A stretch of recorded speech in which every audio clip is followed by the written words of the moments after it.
We're going to call the meeting to order. We know that a few people are still getting situated, but we have a significant agenda this morning, and so we want to try to start on time as closely as possible, and we may not end on time, but we'll see.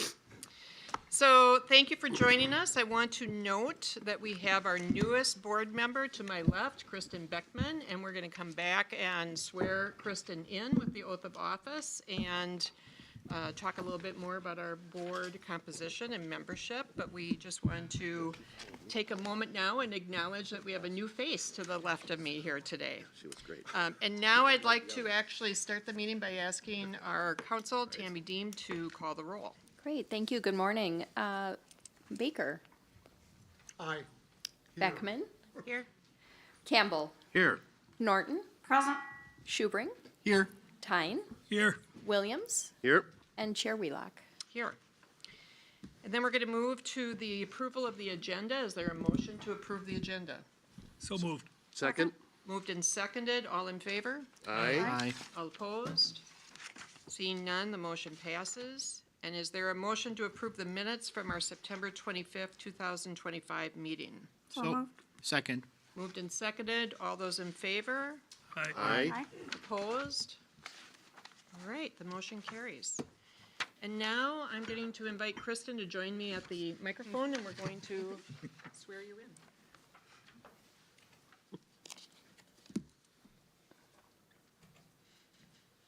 So Kristen, if you would raise your right hand and repeat after me. I, Kristen Beckman, do solemnly swear. I, Kristen Beckman, do solemnly swear That I will support the Constitution of the United States of America and the Constitution of the State of Minnesota. that I will support the Constitution of the United States of America and the Constitution of the State of Minnesota, And that I will faithfully discharge the duties of this office and that I will faithfully discharge the duties of this office of the Board of Directors of the Destination Medical Center Corporation of the Board of Directors of the Destination Medical Center Corporation to the best of my judgment and ability. to the best of my judgment and ability. Welcome to the board. Thank you. You're here.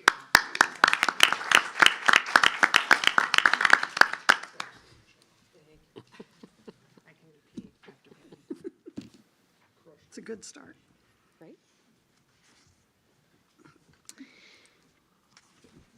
And before we proceed with a couple of other comments about our board organization, I'd like to invite Member Beckman to see if there are a couple of comments that she might like to make. Thank you, Chair Wheelock.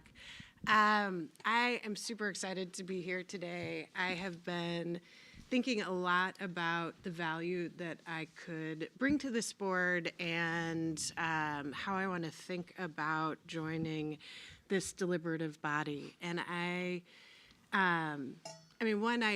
worked at Twin Cities Habitat for Humanity and at the Center of Economic Inclusion.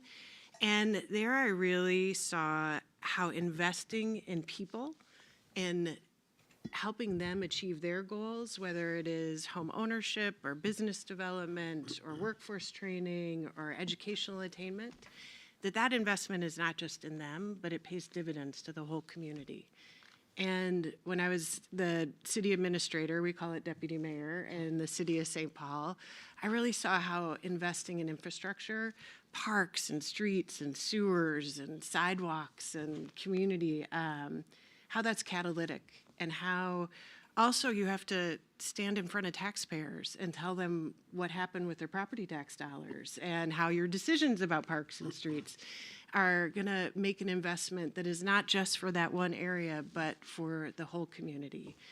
And right now I serve on a number of other boards. I'm on the St. Paul YWCA, the St. Paul Public Housing Authority Board, the Friends of the St. Paul Library, you can see a theme, and McAllister College. And I see the value of anchor institutions, educational institutions, community institutions, and investing in those and how that helps make place and drives local economic development. And then from my time working for Governor Walz during his first term, I really came to see the connection between Rondo and Rochester and Roseau, and how we really, like, the decisions we're literally making here are gonna unfold for the rest of the state. And so I carry all of that in with me, the investment in people, the investment in place, the investment in infrastructure, and the investment in anchor institutions. And so I bring that here, but I also bring a humility of, I know Rochester from staying at my cousin's house and going to the rack for birthday parties and, B'nai Israel for bat mitzvahs. I don't know it from DMC in downtown. I have a lot to learn about Olmsted County, and I have a lot to learn about Mayo. And I have a lot to learn about business development and reading all of the good work of this team and how you're attracting and thinking about business development. I have so much to learn. And Council President Schubring and I had breakfast this morning. I've got time scheduled with the mayor to sort of learn. You're next on my hit list. So I'm just grateful to be able to, I think I can contribute, but I know I have a lot to learn before I can. So I'm grateful for the opportunity to serve and to learn from all of you. Well, we're thrilled Thanks. you're here and welcome.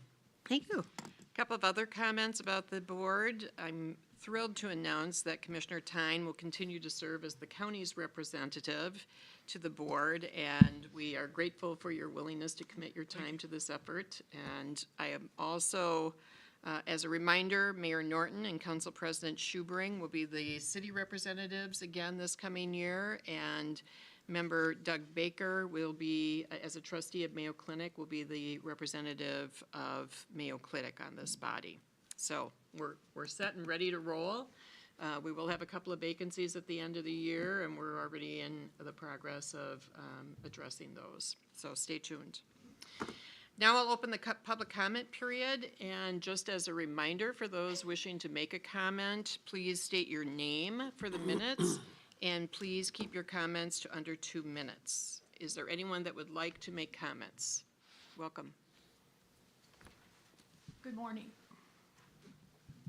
I'm Wendy Shannon, a community volunteer who is chair of the Chancellor's Advisory and Advocacy Committee at the University of Minnesota, Rochester.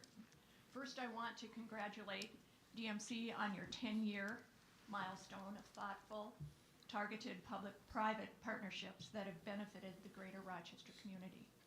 President Cunningham and Greg Goldman, CFO at the University of Minnesota, thank you for your presence and support of the UMR presentation today.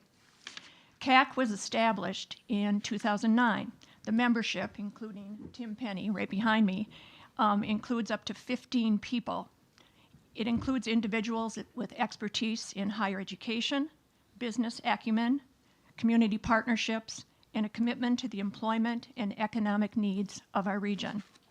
We advise the Chancellor of UMR on strategic initiatives and decisions impacting the sustainability, vitality, growth, and reputation of the UMR campus, and we serve as advocates for those strategic initiatives. This fall, UMR enrolled a record number of freshman students pursuing health sciences related careers. Every decision at UMR centers on student potential, creating a culture of belonging, curiosity, and purpose. Nationally recognized for innovation, Chancellor Carroll has championed initiatives such as the Health Core Living Learning Community and the College and Exchange, bringing institutions together to design more affordable, accessible pathways to degrees. Consequently, UMR has been named both a College of Distinction and an Opportunity College and University, drawing attention from publications like the Washington Post and the Chronicle of Higher Education. Chancellor Carroll recently received the Mayor's Medal of Educational Excellence Award.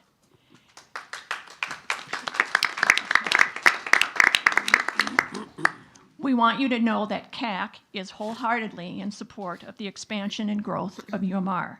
We are proud of Chancellor Carroll, and we are proud of UMR. Thank you. Next up, one of the students at UMR, Maria.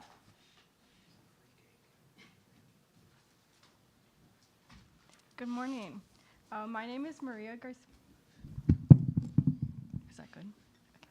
Good morning. My name is Maria Garcia Moya, and I'm a third-year student at the University of Minnesota Rochester, aspiring to become a pediatric cardiac surgeon. UMR's unique downtown location has shaped my academic journey and opened doors to incredible opportunities.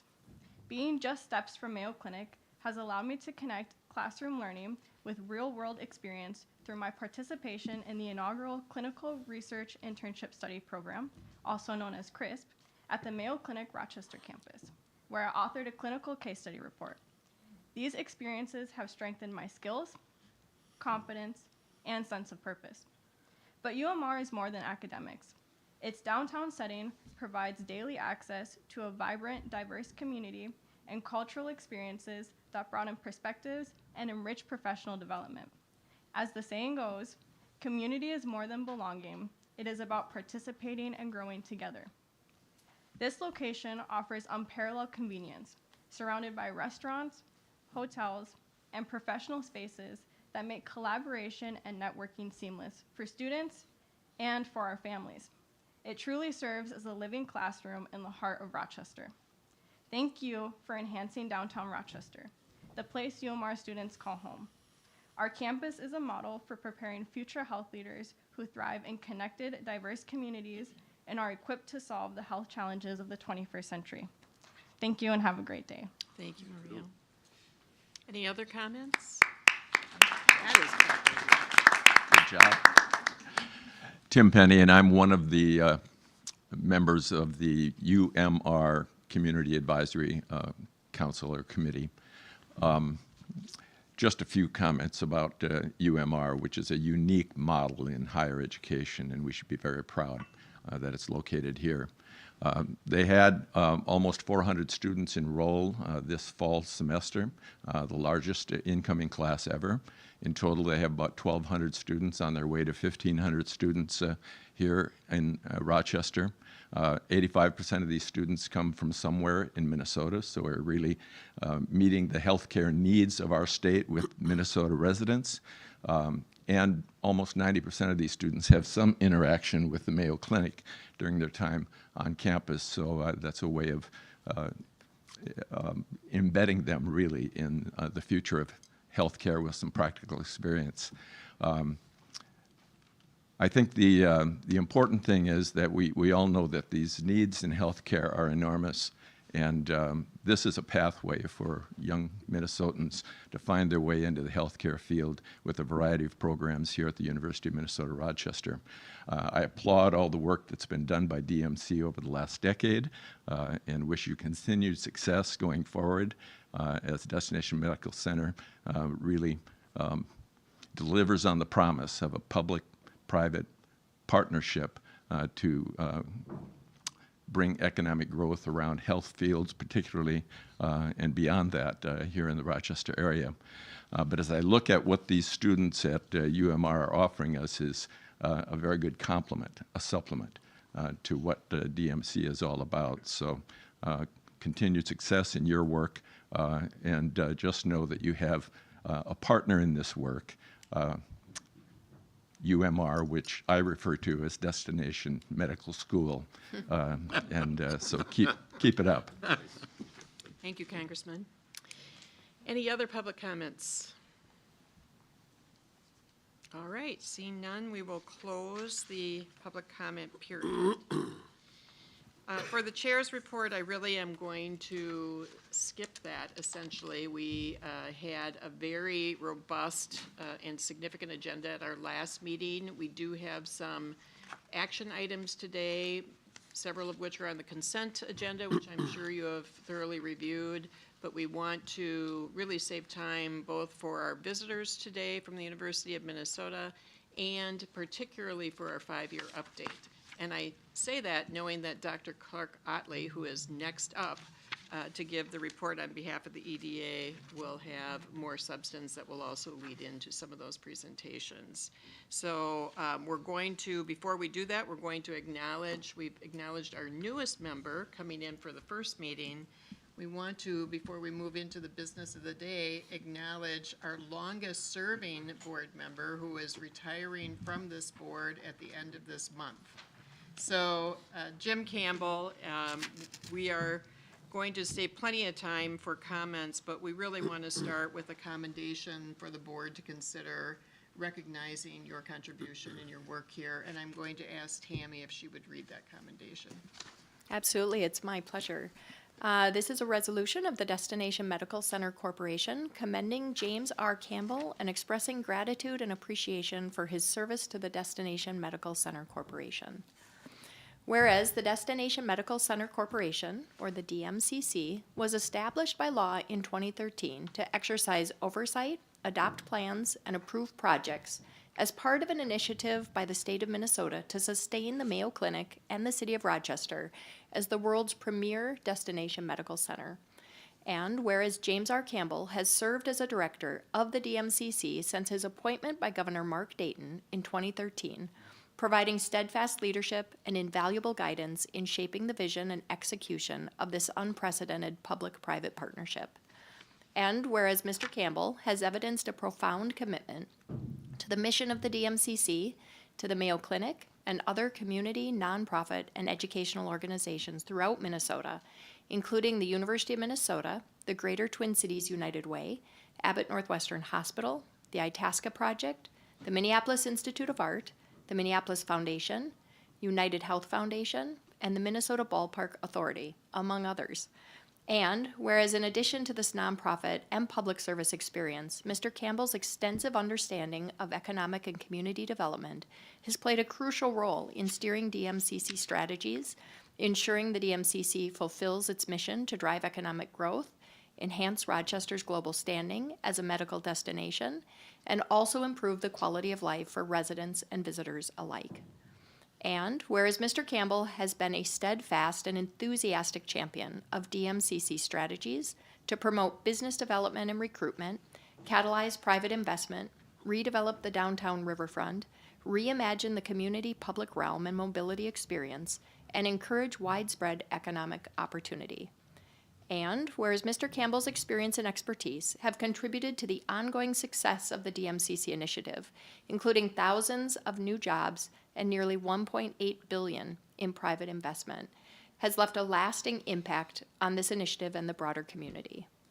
Now therefore be it resolved by the Destination Medical Center Corporation Board of Directors that it commends James R. Campbell for his service to DMCC and to the residents of and visitors to the city of Rochester, Olmsted County, and the state of Minnesota, as well as the Mayo Clinic. Be it further resolved that the board expresses its gratitude and appreciation for his invaluable service to this transformative effect to sustain Rochester, Minnesota as America's city for health. And can I have a motion? Second. Moved and seconded. Any discussion? Can we make comment? Yes, please. Well, Jim, I just want to say I was looking back 2013. I was back in the legislature then. We were passing this legislation. I don't think I met you right away, but I have watched over the years your great input, your wise and sage advice about economic development, and I can't tell you how much I've enjoyed working with you as well, side by side, and I've learned a great deal. So on behalf of myself and the residents of Rochester, I truly want to thank you for your dedication, your care about a community that's not your own, although I know you spend a little bit of time here. That you have been willing to do this all these years is absolutely remarkable, and we are grateful forever. So thank you so much. Thank you.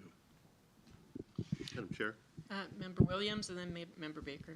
I just want to say, one, thank you for saying yes repeatedly, including to this assignment.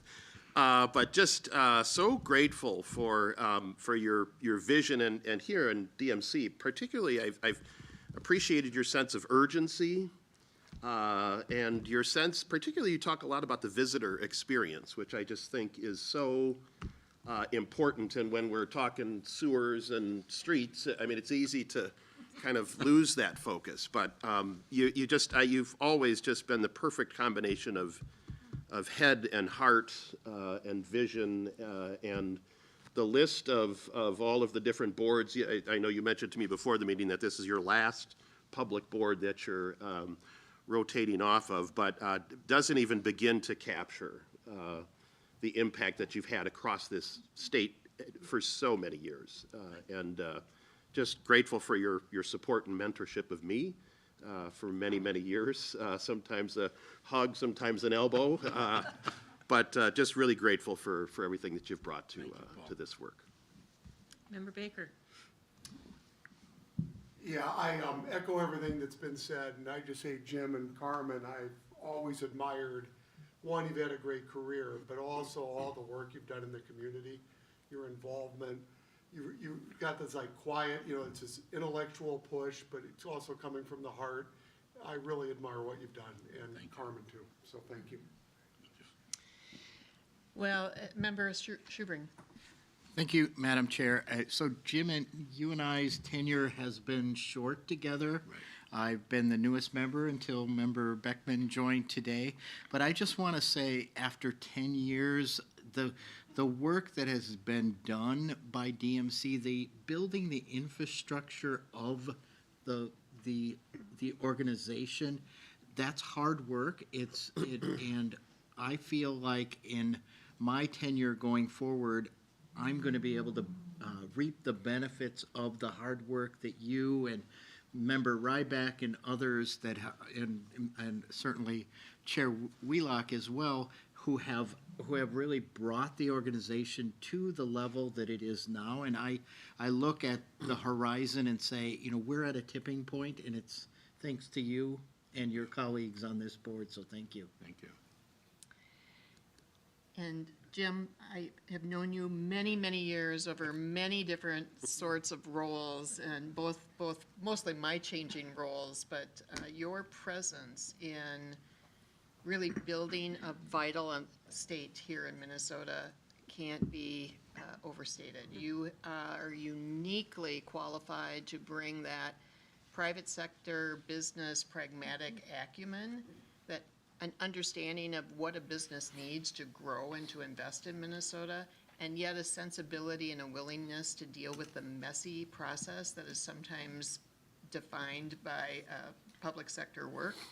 So your effectiveness, your perseverance, your commitment, and that blending of heart and mind is just something that will create a real void on this board, and we're going to have to work really hard to find the right person to bring some of those elements back to our board discussions to complement what we already have here on the board.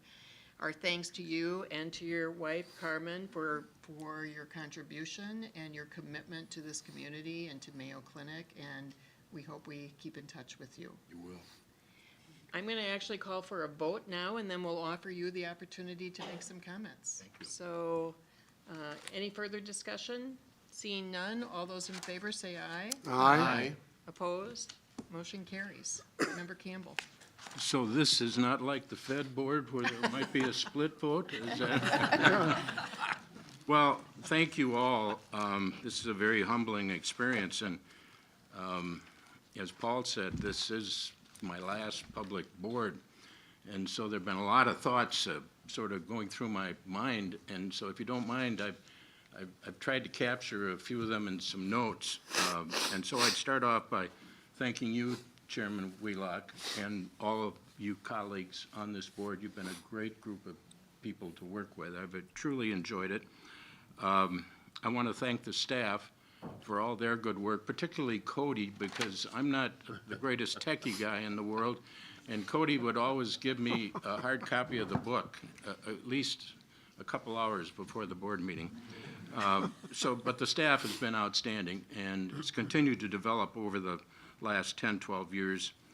Mayor Norton, you and I didn't know each other, but I watched what you were doing in the legislature, and I know your partnership with my good friend John Noseworthy from Mayo. I mean, you did some magical work 12 years ago, something that is not done in Minnesota as often as it should. But you did just a marvelous job in putting the DMC together. And then, of course, you had the support of Governor Dayton, who was a great ally in all of this. And I never forget, we were in Washington, D.C. with our grandson touring all the spots, and my phone vibrated in my pocket, and it was Mark saying, would you be willing to serve on the DMC board? And I never forget that moment. And so I'm going to divert for a moment to some personal things. Actually, I was born at St. Mary's Hospital almost 84 years ago. Actually, and I have a Mayo number that starts with a 1. So when I show up at the Mayo Clinic, they sort of look at me funny and sort of say, "Are you still alive?" And my wife Carmen was also born at St. Mary's Hospital a couple months before me. So you can make out of that whatever you want. And we actually grew up in Byron, which is 8 miles away. And so, in fact, 1/12 of our graduating class is here this morning. I'm really proud of what the DMC has accomplished in the first half of its existence.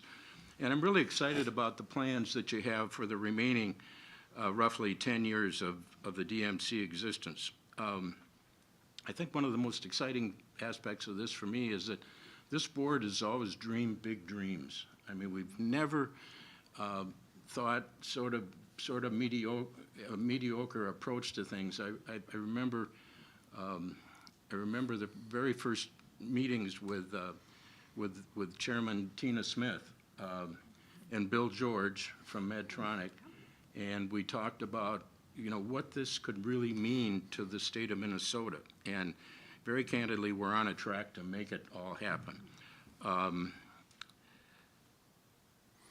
When you think about private investment in the state of Minnesota, this effort for the DMC and the Mayo Clinic is the largest economic development project in the history of the state. And I mean, that sort of says it all. Probably the most exciting part for me as I think back on this is that the DMC staff and board has really been willing to adapt to the changes in things in the world that are going on around us. When we started, we certainly didn't expect that we'd spend 3.5 years in a pandemic. And in some respects, I think many organizations would have basically shut down. But in the reality, it gave us an opportunity to do some things that we probably couldn't have done otherwise. And I remember one of our first votes on a housing project, which was controversial, but it was clearly the right thing to do. And then I remember Mike Doherty and I used to talk about what's the real purpose of the DMC, and we used to come down to the bottom line, and that's to attract private capital to Rochester, Minnesota. And this is sort of flyover country.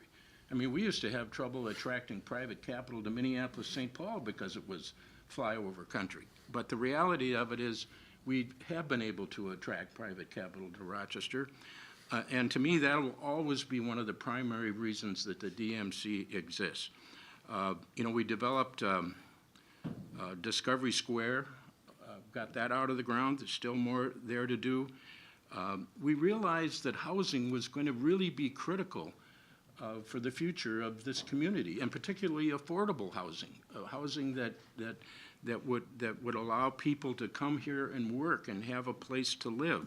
And it's really going to, we're only about halfway through that job, I think. I mean, I think there's a whole lot more that needs to be done on housing, and particularly affordable housing for Rochester and all of southern Minnesota. Another area that has been a bit controversial is the impact on small business. And having been a banker and watching change happen in communities, small business is always impacted by significant change. And I think the DMC commitment to the historical district really reflects our support of small business both now and in the future. But there again, that's a critical area that this board must pay attention to. Lastly, I'd like to just make a comment about something that's always been near and dear to my heart, and that's the impact of all this change on neighborhoods.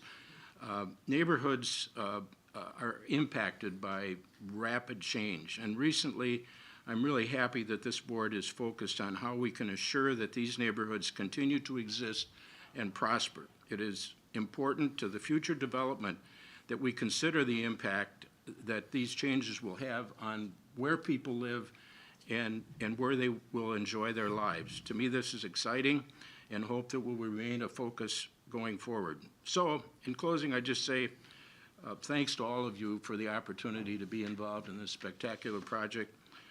Be assured that Carmen and I will both continue to monitor closely your work, and please know that we'll be on the sidelines cheering you on.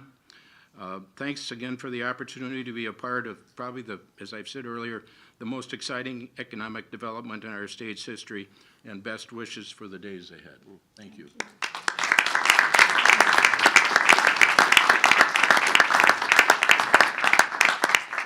Thank you very much. We'll move forward now with the consent agenda. Hang on there for a moment, Dr. Otley. We've looked at the items. Is there any desire to pull anything out for discussion? And if not, can I have a motion for approval? So moved. Second.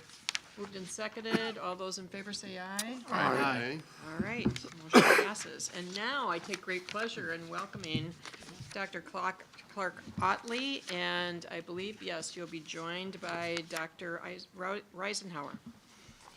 Welcome. As they're getting seated, Madam Chair, could I just say if the DMC had a peace prize, Jim Campbell would be the inaugural winner. I can hardly wait. Well, good morning, Chair Wheelock and members of the board. What a great deal of positive energy in the room at this midpoint in our journey. It's just fantastic to have old members who have seen us to this point, new members coming in with a spark of creativity and humility. So things are looking bright. I'm joined this morning by Dr. Johnny Reisenauer. She's a thoracic surgeon and chair of the Department of Thoracic Surgery at Mayo Clinic, who will address us regarding biolabs and the Innovation District. She addressed the board in May and is here returning. Before I turn the table over to Dr. Reisenauer, I'd like to highlight a few aspects as we approach the end of the year. In 2025, we've seen the bold forward unbound vision of Mayo Clinic synergize with the DMC vision in a way that's unprecedented. We've constructed the initial phases of the Link BRT corridor. We've got a bustling downtown historic district. Wait until you see it tonight light up. And then we've done very crucial work on our neighborhood connectivity, all wonderful work. That work has been done through impressive and thoughtful collaboration between many people and many organizations, ensuring that the public realm, the small business enterprise environment, the high impact projects, and in support of Mayo Clinic expansion and community long-term growth. Earlier this year, we made a major step forward with the announcement of the BioLabs Rochester facility, a shared lab space as an anchor tenant in the Discovery Square district. This milestone has deep significance for both Mayo Clinic and for DMC and our community. To share that story and talk about the perspective of our researchers and innovators, I introduced Dr. Johnny Reisenauer. She is Mayo Clinic Business Development Medical Director for Research Innovation and the Associate Chair of Innovation. Thank you. Thanks so much, Dr. Otley, and good morning, and thank you for the opportunity to join you again. Before I address this board as a board-certified cardiothoracic surgeon, Maria, I just wanted to say that I was very much inspired by your comments and look forward to supporting your career goals and welcoming you as a member of the cardiothoracic surgical community one day. So when I presented comments earlier in May, I emphasized that Rochester's innovation potential is grounded in Mayo Clinic's global leadership, but strengthened by the entrepreneurial talent and partner-based research and development ecosystem that is anchored right in Discovery Square. I also noted that infrastructure such as shared lab space is essential. This serves as a critical enabler of collaboration, commercialization, and the development of new cures. Yet historically, this has been very difficult for private markets to deliver upon. So today, I'm pleased to report that this vision is now becoming a reality. On October 15th, we announced BioLabs Rochester at Discovery Square. BioLabs is the national leader in shared lab activation, and their decision to establish their first Midwest site right here directly fulfills the Discovery Square Master Plan, which envisioned a district designed for innovators to really translate their innovative ideas into impact and directly to patient care. This facility provides the flexible, high-quality, wet, dry, and digital lab space that's necessary to support emerging companies, enable automation, strengthen technology transfer, and accelerate movement from research to real-world outcomes. It's infrastructure that is essential to both of our startup community and to Mayo Clinic's continued leadership and our pillars of Cure, Connect, and Transform. Just weeks later, we were joined by key representatives from Minnesota leadership at Charité in Berlin in November. Here we saw how strongly this progress resonated from an international perspective. European partners were clear in their message to us. The BioLabs announcement has strengthened global confidence in Discovery Square and affirmed that Rochester is building innovation capacity at a world-class level. So for Mayo Clinic, this momentum reinforces our commitment. Our mission requires that breakthrough ideas move efficiently from concept to clinical application, patient impact, and that shared labs, strong partnerships, and an activated innovation district are how that occurs. So before turning it back to Dr. Otley, I want to close by thanking this board for your continued leadership, your vision, stewardship of the master plan, and support for the public-private framework that makes initiatives like BioLabs Rochester possible have positioned this community for long-term success. So thank you. Thank you, Dr. Reisenauer. Your words capture exactly what we're trying to do. Partnership, people, and purpose, delivering high-impact, tangible results for our patients, our community, our state, and the world. That partnership extends beyond DMC, Mayo Clinic, and BioLabs, and we are very lucky to have a very close partnership with the University of Minnesota, whose president, Dr. Rebecca Cunningham, and our very own chancellor, Dr. Lori Carroll, will address the board next. The university and Mayo Clinic have a long history of collaboration, research, medical education, innovation, and workforce development, and UMR's presence in the downtown brings a crucial component to the thoughtful and proactive creation of Mayo Clinic's and Rochester's future, the students who are our next generation of leaders. We're very excited that President Cunningham and Chancellor Carroll are here to discuss UMR's continued growth and impact on our community. So on behalf of the DMC EDA, Chair Wheelock, members of the board, thank you for your support and provocation to hit that next 10 years even harder. Wonderful. Well, thank you. And that's very exciting feedback to get so early on about the reception to the BioLab investment and presence here in the community. So we look forward to hearing good things as that work continues. Any other comments or questions? All right. Well, thank you so much. Now I'd like to welcome Dr. Rebecca Cunningham, President of the University of Minnesota, UMR Chancellor Dr. Lori Carroll, and EVP of Finance and Operations Greg Goldman. Chancellor Carroll, of course, is a regular presence here at our board meetings and has recently provided us with an update on UMR's Campus Climate and Action Plan. And for those of you who might not recall the details, Dr. Cunningham has served as the university's 18th president since July of 2024, having come to Minnesota from the University of Michigan with experience in medical research, education, and practice. Good morning and welcome. I want to maybe invite Dr. Clark Otley to make a few opening comments, and then we will turn it over to you to begin your presentation. I'm going to pass the baton to my partner, Mike Flynn, to make the first opening comments, please. Good morning. It's a pleasure to be here. I wanted to maybe set the stage just briefly this morning before the university speaks to highlight how important talent is to our innovation district efforts and everything we've already discussed this morning. So if you'll indulge me, I'd like to walk through sort of our mental model of how we approach business development and the important role that talent plays. So we typically start our process on the top left hand of this slide, and everything for us starts with awareness. And the reason is simple. As we learned in 2022 with our awareness and perception study, people know Mayo Clinic, but people do not yet know Rochester as an innovation destination. So our starting point is to start with sharing that message. So we go out into the world, and our goal is to build awareness of Discovery Square as a credible destination for high-growth health tech innovation. And when that awareness lands in the right places, it produces what we call a prospect. And these are the innovators, startups, global companies, early-stage investors, and strategics who become more curious and want to take an opportunity to learn more. Once that prospect shows interest, our job is to connect them into our ecosystem, and this is represented in the center of our slide, and to try to help that company understand how they can fit here in Rochester. And this is where Rochester truly differentiates itself, but it's also where some of our gaps become most visible, which is why we are actively working to solve those gaps with the creation of a Discovery Square ecosystem playbook. The ecosystem as we define it includes health tech companies, regional service providers, early stage capital, economic development partners, Mayo Clinic physicians and researchers, and our workforce development and talent partners across Rochester Public Schools, RCTC, and UMR. These partners are the heart and soul of our ecosystem, and they are where the most meaningful collaborations take place that we know are a precursor to a company establishing a presence in Rochester.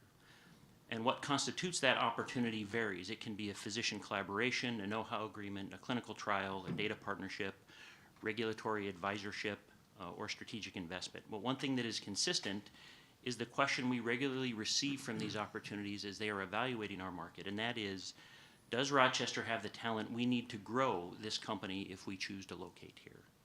And that question is exactly where we must focus during the next phase of our growth in Discovery Square Innovation District. The companies we're recruiting need graduates who can step directly into lab, operational, and business roles that will be created inside of 1 and 2 Discovery Square, which have already been delivered, and into the health tech startup companies that will be housed in Biolabs Rochester, which will hopefully be open a year from now. The single strongest predictor of a startup's investment in Rochester is a meaningful collaboration with Mayo Clinic. But for that company to commit here long term, they need to have confidence that our talent pipeline will grow with them. And with that, I'd like to turn it back over to Dr. Otley to talk about some of those partnerships. Thank you, Mike. We are incredibly fortunate to have a robust ecosystem of partners who help us pursue that next generation of talent and workforce development. We engage with all these groups and many more to understand industry needs, develop corresponding curriculum development, work with business recruitment program through site visits of companies and international trade delegations, and brainstorming on how to create the future of healthcare and health education. Our alignment with the University of Minnesota Rochester is specifically very strong on many fronts. First, and most obviously, a university focused on healthcare is a perfect fit for America's City for Health. Second, geographically, UMR is heavily integrated within the infrastructure of Discovery Square and other downtown facilities. Third, in my opinion, with the most dynamic chancellor in the country, UMR is all about innovation, as is Mayo Clinic, as they relate to science and learning. Fourth, in the 2016 Mayo Clinic Discovery Square Master Plan, the top long-term risk was cited as access to talent. And that is a risk that is being addressed by UMR as they dedicate growing talented students who will secure great jobs and eventually lead our community. And finally, we are aligned on the common mission of creating the future of healthcare for the world. On a personal note, working with Dr. Lori Carroll is a pure joy. She is an extraordinary leader, passionate, innovative, and caring. At Mayo Clinic, we are guided by the principle, the needs of the patient come first. And Dr. Carroll and her staff abide by the principle that the needs of our students come first, the right way to do it. So we are very fortunate to have her as a key leader in our community, in our state, and in our country. And I turn it back to you, Chair Wheelock, to introduce our guests. Thank you. And with the introduction that was previously made, I want to give you the opportunity to proceed with your presentation with no delay. And so I turn it over to you. Wonderful. And did we introduce, coming with me today, yes, CFO Greg Goldman. Yep. So, and you all know Chancellor Carroll, obviously, quite well. But thank you, Chair Wheelock and Mayor Norton, Executive Director Sieb, Dr. Otley, DMC members and staff. And I want to add my congratulations to Jim Campbell for his long service here. It's been a pleasure to get to know him for my year here at the university. And just as I kick off here, I have to say, every time I come to the Rochester campus, which has been a few times in this past couple of years, I'm more and more excited. And so I just want to share that optimism with you as I come down here, what wonderful things are going on here and how thrilled we are to be part of them. I want to thank our student leaders who just the day before finals have shown up for this important occasion. That's right, and encourage you in your journey for all that you can do going forward. So thank you all for this time together. Chancellor Carroll, Executive Vice President Goldman, and I have had a vision for the University of Minnesota's expansion in Rochester, a city that has certainly earned global acclaim for innovation and impact, and we look forward to sharing this with all of you today.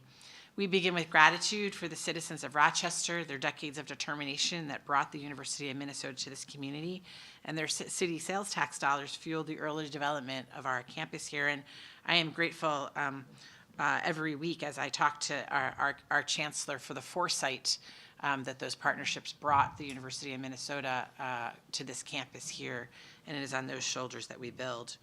We're grateful to the Rochester's elected and appointed officials, to our valued partners, the City of Rochester, DMC, Mayo Clinic, and the wider ecosystem of employees and educational institutions. Your unwavering advocacy is seen and sincerely appreciated, and we plan to not let that advocacy go to waste. Together, the University of Minnesota, the citizens of Rochester, and leaders in this community have accomplished a rare feat, the successful launch of a specialized public university campus. A campus designed to cultivate graduates who address evolving and critical workforce needs, while also serving as an international model of learning and innovation. Every time I visit this community, as I said, I'm energized by the vitality and growth and innovation. This was evident throughout the University of Minnesota's State of the Campus event last month, which was a joy to attend. And it was evident as I reviewed your accomplishments as the first 10 years of this 20-year initiative. The DMC is accomplishing what the legislator envisioned, and as Minnesota's largest public-private partnership, you've attracted significant private investments, created jobs, generated tax revenue, and so much more. And as this city has grown over the last decade, so has your hometown University of Minnesota campus. Our University of Minnesota students are not just studying in downtown Rochester, they are igniting their futures here. And in turn, they are growing the futures of our state, nation, and world. This inspiring learning environment is fueled by the intentional placement of university spaces. Spaces deeply embedded in the dynamic health and life sciences sectors where UMR students are destined to serve and lead. And inside these spaces, we are harnessing the power of experiential or real-world learning, where students work shoulder to shoulder with future employers. These opportunities accelerate their readiness for impactful careers. As prospective students and families stroll from the heart of the city down Discovery Walk and into Discovery Square on their campus tours, they see a visually stunning evidence of your strategic investment. From all of us at the University of Minnesota to all of you at the Destination Medical Center, we congratulate you on this significant accomplishment on your first decade. We also appreciate how you've shared new priorities to build on this success. Your priorities align well with the high aspirations of the University of Minnesota, which are described in our new strategic roadmap, Elevate Extraordinary 2030, approved by our Board of Regents just last month. In part, these aspirations include the 3 following imperatives, which we call out in that 20-goal, 5-imperative plan, one of which is to innovate to transform the future of learning, to generate a workforce educated to meet the emerging and critical talent needs, not only of the state, of communities, and also of the country. Advancing our excellence to lead the discovery and application of sustainable solutions, improving environmental and human health. Third, serving communities by driving economic and workforce development with Minnesota employers, expanding specifically the health and healthcare workforce we call out as one of our 20 focused goals for our next 5 years at the University of Minnesota. In this time of growth for Rochester, spurred on by the bold actions of DMC, the city, and Mayo Clinic, the University of Minnesota is ready to expand. We're ready to expand our impact. We're ready to expand our footprint in downtown Rochester. I am ready to expand our commitment to be a driving force for the future of Minnesota's health and life sciences workforce. And we're ready to expand our leadership role in creating a healthier Minnesota. In your 2025 plan update, we read the following compelling statement. We will design and invest in a city where health and wellness are embedded in the built environment, from housing and mobility to public spaces and climate resilience. Each project will enhance livability, sustainability, and inclusion, ensuring that health is reflected in the daily experience of residents and visitors alike. The University of Minnesota resonates with these collective aspirations as we imagine the expansion of the University of Minnesota's Rochester campus. Through our established Institute for the Environment and our Center for Sustainable Building Research, the university is actively engaged in the critical work you describe in your aspiration to design for well-being. Further, as biotech and medtech companies expand in Discovery Square, we share not only priorities, but also partners, including collaborations in MedTech 3.0, Greater MSP, and the Medical Alley. And we have a shared commitment to the driving success and impact for Minnesota in all that we do. Your successful attraction of private investment and business has created a critical imperative to substantially expand the diversity of the regional talent pipeline. The University of Minnesota is poised to meet this challenge by growing this campus. Addressing these urgent workforce needs in Rochester requires scaling UMR's facilities and academic programs to make future growth feasible. With focused investment from key partners, the university is ready to advance this expansion. Significantly, the state statute that established the DMC initiative called out learning environments as a key area for strategic development, accurately anticipating that DMC's success would dramatically intensify talent needs. As expanded physical footprint for the University of Minnesota Rochester campus will enable increased enrollment and the launch of new academic programs tailored to evolving learner and workforce demands. UMR's educational partners in this program expansion will include other campuses and schools within the University of Minnesota, the Rochester Public Schools, the Mayo Clinic School of Health Sciences, RCTC, and other local higher education institutions. Chancellor Carroll and I share a neat and near-term three-part vision for the University of Minnesota Rochester campus footprint that includes capacity for bolder enrollment growth and serves as a national model for health and sustainability. This expansion includes additional classroom space, number one. Number two, an academic building. And number three, a student residential and recreation district. Together, this multifaceted initiative contributes to learning innovation, enhances workforce development, and fosters an environment for all who live and learn and work and engage in downtown Rochester to truly flourish. First, a proposal is in progress to lease and build out additional lab classroom space in Discovery Square to ensure we can increase enrollment and sustain our world-class education and student success outcomes. This initial phase will consolidate and expand our lab facilities, augmenting our existing long-term leases in Discovery Square. Intentionally side by side with BioLab's new spaces, we will be co-creating programs designed to optimally prepare students for internships, research roles, and life sciences entrepreneurship. The sustained presence of University of Minnesota students in Discovery Square will significantly contribute to its continued success, demonstrating a robust talent pipeline to both existing and potential tenants. Our tentative timeline for this project, contingent on securing the necessary investment, anticipates these lab facilities will be fully operational by fall of 2027. The proposed expansion will be anchored by a new academic building intended to be the campus centerpiece.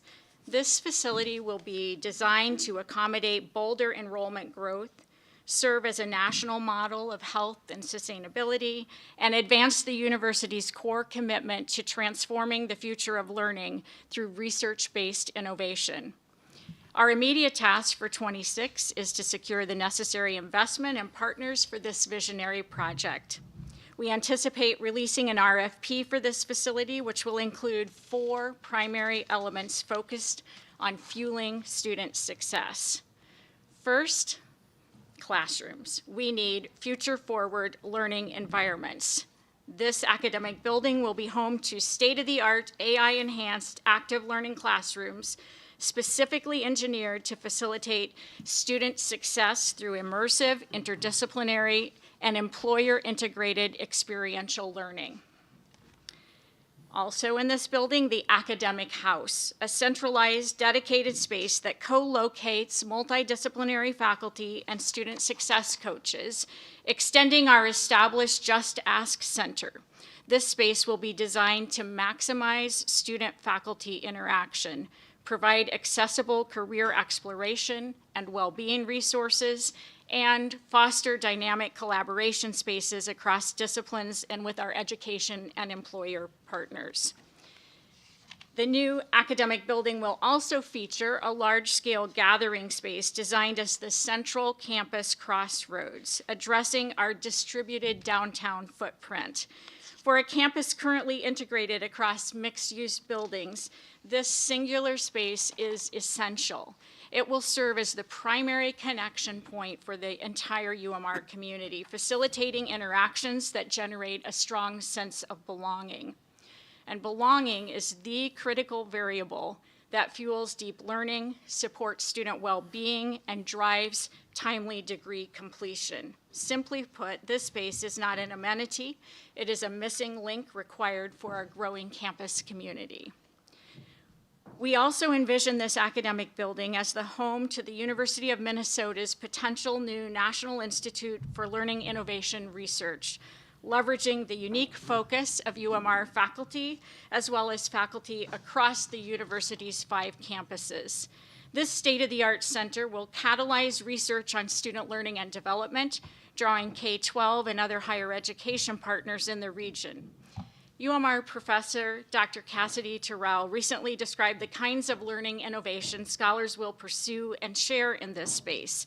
At our State of the Campus event, she said, "I'm curious about how we can use new technologies and learning experiences to increase cognitive capacity for learners, to create more room in their brains so they can think more clearly, organize information more readily, and thrive while they learn." I don't know about you, but I'd like more room in my brain.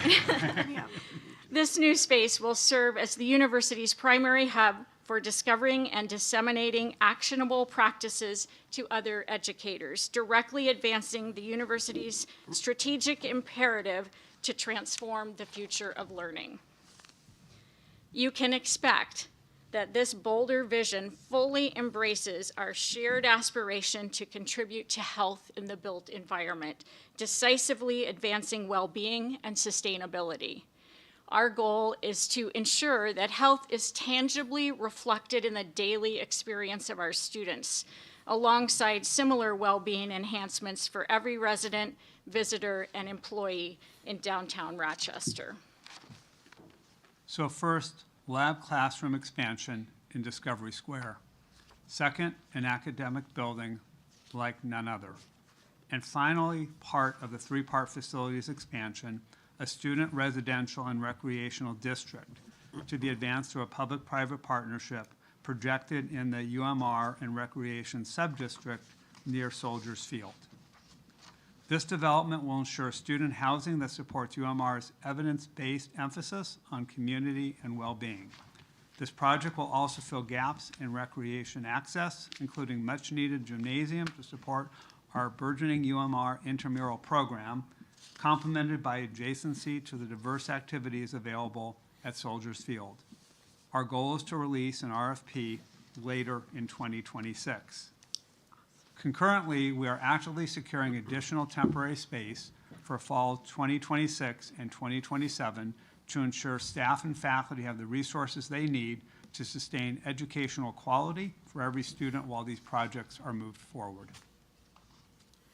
For the past decade, the University of Minnesota Rochester has successfully forged a unique community campus strategy. With support from the City of Rochester, our campus is fully integrated within the downtown core. This allows for our students to be deeply immersed in an extraordinary place that helps them move in the direction of their dreams. It also enhances the vibrancy of this extraordinary place as brilliant minds choose to learn and grow their skills here, and generational talent consider calling Rochester home. So I think you can see by these, this vision here, and the University of Minnesota as a whole is entering a new era here. We have a new roadmap. We have a lot of excitement going on. We have, and you already know this, but the University of Minnesota is just a wonderful university with that's an amazing asset for the state. And UMR here is definitely part of that vision for this new era going forward. We're on a trajectory of growth here. We're poised to dramatically address the surging workforce demand, especially around rural health and healthcare. And I'm committed to how we expand our healthcare workforce for the state of Minnesota, which we desperately need. To continue to grow and strengthen our economic impact for Rochester and southern Minnesota, and to be a vital force that turns learning and exploration and achievements into action and outcomes into value. The Destination Medical Center is in the middle of innovation, growth, and investment, and so much more. And so is the University of Minnesota, and we share that as a common. We share that goal, we share those values, and we share this vision around learning, innovation, talent pipeline, health and healthcare, economic development, and sustainability. And with the collective genius in this room, and I am so impressed, it's wonderful to get to see some new faces again for a second and third time now. Just imagine what a profound force for good we could be in Rochester and throughout Minnesota and the nation and the world. Again, congratulations to the DMC on your accomplishments so far, and thank you all for the invitation to come here today and for this time together, and we welcome your feedback and your questions.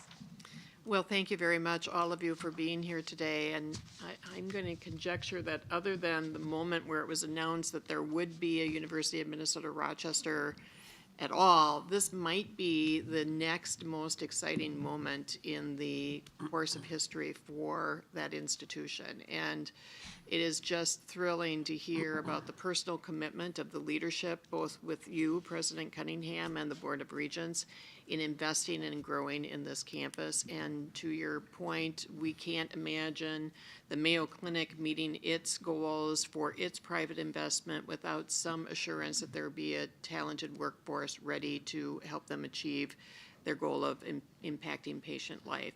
It is a complex institution that you lead with a cacophony of voices demanding your attention and demanding resources. So to have this campus be such a high priority and for you to be present here today is very meaningful for us, and we are very grateful for your leadership on this campus, and very grateful for the continued presence of your talented, committed, and very effective chancellor. So thank you very much. And I'll open it up to other comments from the board. Member Norton? Yes, thank you. This presentation just speaks to my heart and soul. It is, I'm just grinning from ear to ear because I'm so proud of what we've accomplished here historically and what we're going to accomplish, having heard this presentation and got a little bit of a preview of it last week. I need to disclose I'm on the Chancellor's Advisory Committee proudly. And I think back to 2000, well, I won't say when it was. It was probably not even in the 2000s. When I served on the school board, and I sat with Marilyn Stewart and Al Burning and on and on and on, people in this room, even here today, as we talked about this dream for having a university here, which came long before I moved here. But we sat in that room in the basement of Edina Realty, and we dreamed. And I remember saying to people, why aren't we including Mayo Clinic in this? And everybody was like, we can't talk about that. We can't talk about that. Don't talk about that. We just need to get the university started. And those were such exciting, as a parent, as an educator myself, and as a school board member at the time, it was such a beautiful vision for what we needed here. And now here we are, all these years later, not that many years actually, but these years later, looking at a future of a university that has not just been opened, but in such a short period of time has grown into the level of excellence that we have. And the vision that I've heard here for the future is just astounding. And it's hard to believe it's happened in the time I've been here in Rochester. So congratulations. I'm so excited about what I heard. I do want to say the city of Rochester owns land in the downtown area. I would urge you to consider talking to the council, and I know you've had meetings with our administration about some of that property that could really use the energy along the riverside and in other places. Could use your energy. It's closely tied to some properties that you're already using and will use in the future. And I think the partnership that we have will only grow and strengthen. And I think I hope the city continues to be a part of a very exciting future for the university. So do talk to staff, talk to the council about some of those properties that, you know, maybe you're thinking about, maybe you're not, but the city owns them, and that partnership might be able to open the doors to some really exciting future endeavors. So thank you for presenting, and thank you for the vision. It's just so exciting. Member Williams. Yeah, well, I would just reiterate how grateful we are for the partnership. Too often, economic development is kind of about bricks and mortar and business expansion, and we aren't intentional about workforce. And so this partnership and the growth is just absolutely critical. And I was thrilled when I heard the announcement that of the new incoming class. I think, was it a growth of 80% Yes. in enrollment, which is phenomenal. First year enrollment. First year enrollment, yes. So I was thrilled to hear that. And then I think also in the story was some discussion about where these folks came from. You can see it in some of the pictures of the students, actually. Diverse, first-time students. And for me, that's always a critical piece of economic development as well. Creating opportunity in diverse communities. That is the future of our workforce, whether you're in metro areas or whether you're in outstate, greater Minnesota areas or rural areas across the country. And so I'm wondering if you can just say a little bit more about where are these students coming from, and what is that profile looking like, and what are you hoping it will look like? Yes, thank you for the question. Our incoming students in the first year this fall were 52% were students of color, and nearly 50% first generation, and nearly 50% Pell eligible or low income families. And so we're thrilled with the variety of backgrounds our students bring. They're mostly from Minnesota, as you heard, 80 to 85% over the years, and mostly anticipating serving communities in Minnesota where we know there are such dire needs. Because with all their differences in background, there is one golden thread woven across our student community. They have something in common, and that is this driving passion to make a difference in the world through a career in health. And we're pleased, of course, that not only do our graduates make a difference in the world, they also make a living, family-sustaining wage. Given the workforce needs, there is employment waiting when they are through with their academic journey. So thank you for the question. If I may add to that, and thank you, Chancellor, and in addition to the demographics coming in, the retention and graduation rates are excellent in a time where there's conversations around higher education broadly, and as is obviously placement coming out of this. So the model here is really working. And to pick up on two other comments you had earlier, somebody early on mentioned anchor institutions, and obviously, you know, the university and the educational and just vibrancy of that provides an anchor to many communities we're in across the state, and certainly I can feel that here. And then the last is just a personal comment. As a first-generation Pell eligible student who longed to be a doctor, who from a family who knew nothing about healthcare, it's really meaningful to me as we work to transform these students' lives into what I found to be a very gratifying career in healthcare going forward. And that, for me, is the magic of higher education, is our ability to transform students' lives into being prepared and committed citizens, you know, for our communities and for the state and the university.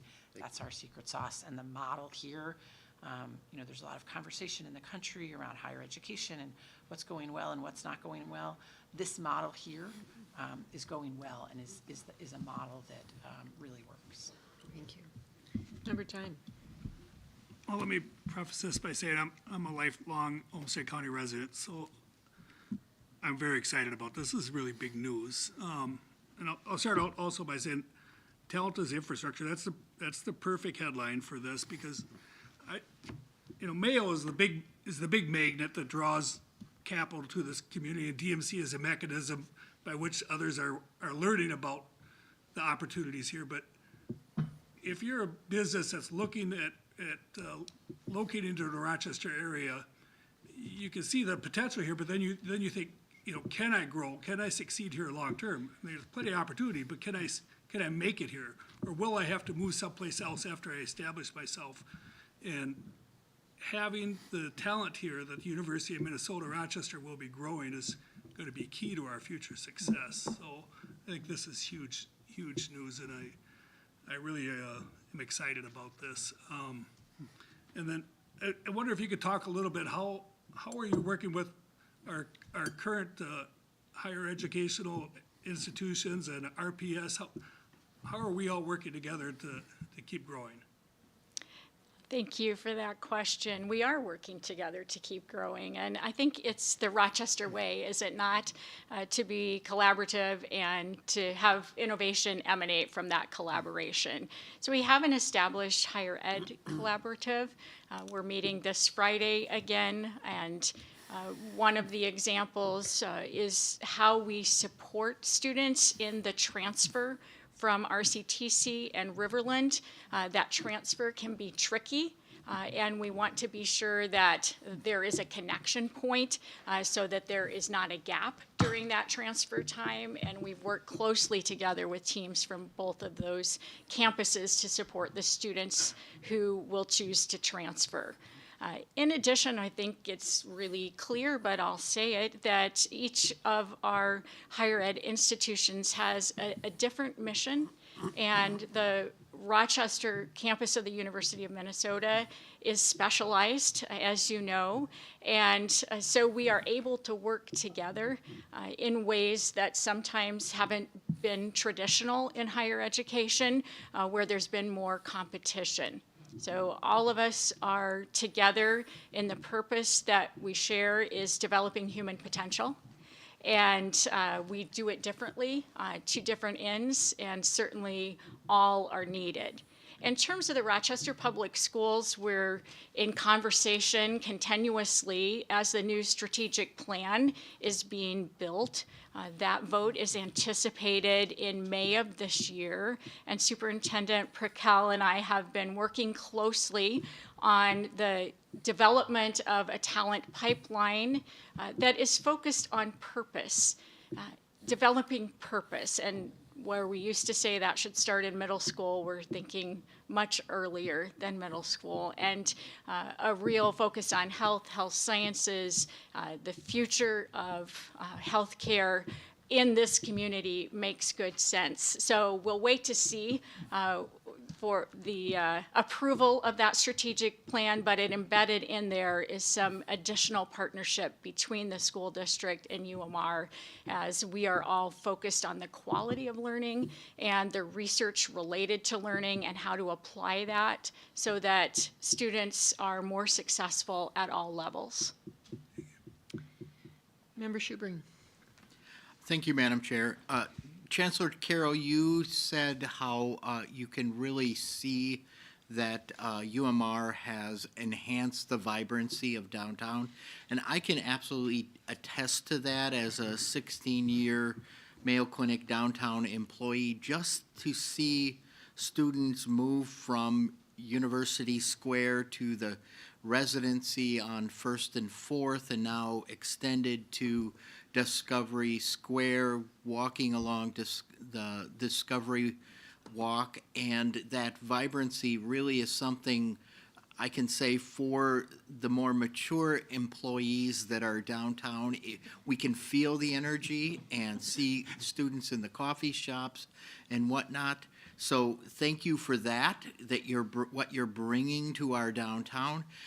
So I have a question, and going back to the DMC's, one of our original objectives was to bring the wonderful experience that Mayo Clinic gives to patients and visitors inside their buildings and bring that into the downtown.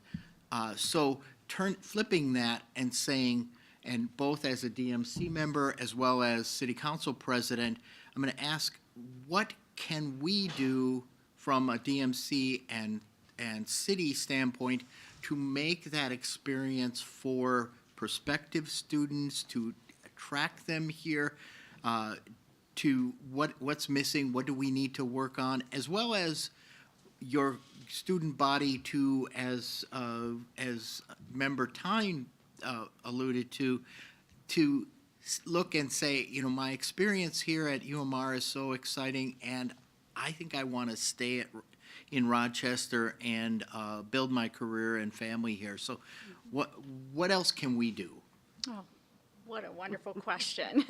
So I would note for all of you that with the May 2025 graduating class, nearly 60% were employed at Mayo Clinic on graduation day.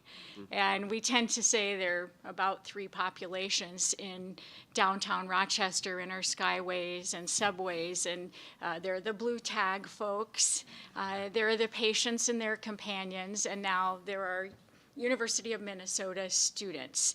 And somewhere along the way, a vast majority of UMR students get a blue tag too, right? So over 86% of our students have a work-based learning experience while they are undergraduates at Mayo Clinic, and for many that turns into employment. About 2/3 of our students go on for advanced study, and we hope that they will come back. We don't have enough years to see a trend line there, but I think the positive experiences they have here will draw them back.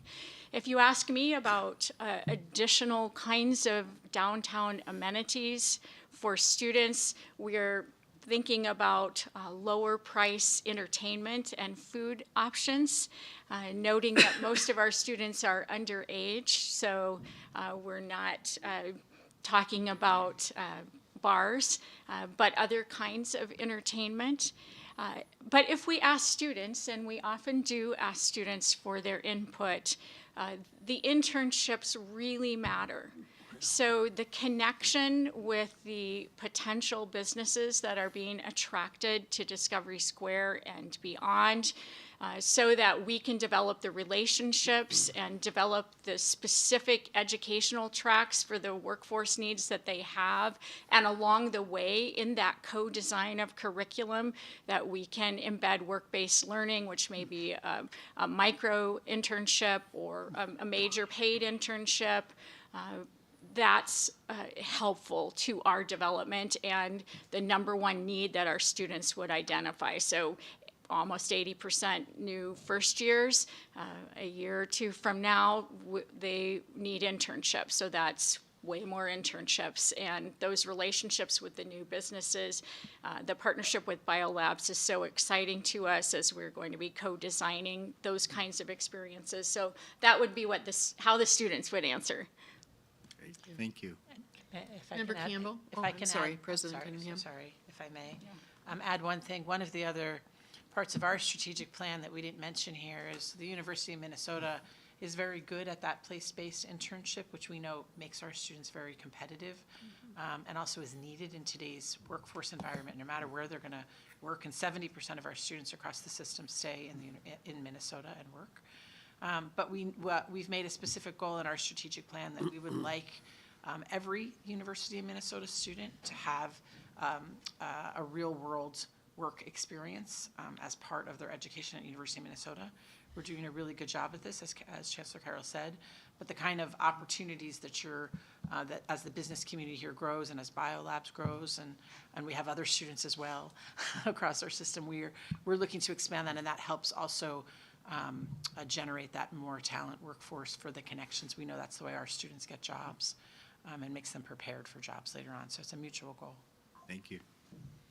Member Campbell. Well, I'd just like to congratulate the University of Minnesota for your commitment to Rochester. Carmen and I are both graduates of the University of Minnesota, so we have maroon and gold running through our veins, and both of us have been deeply involved in university activities over the years. I chaired the U of M Foundation for a few years, and I was an interim dean of the Carlson School.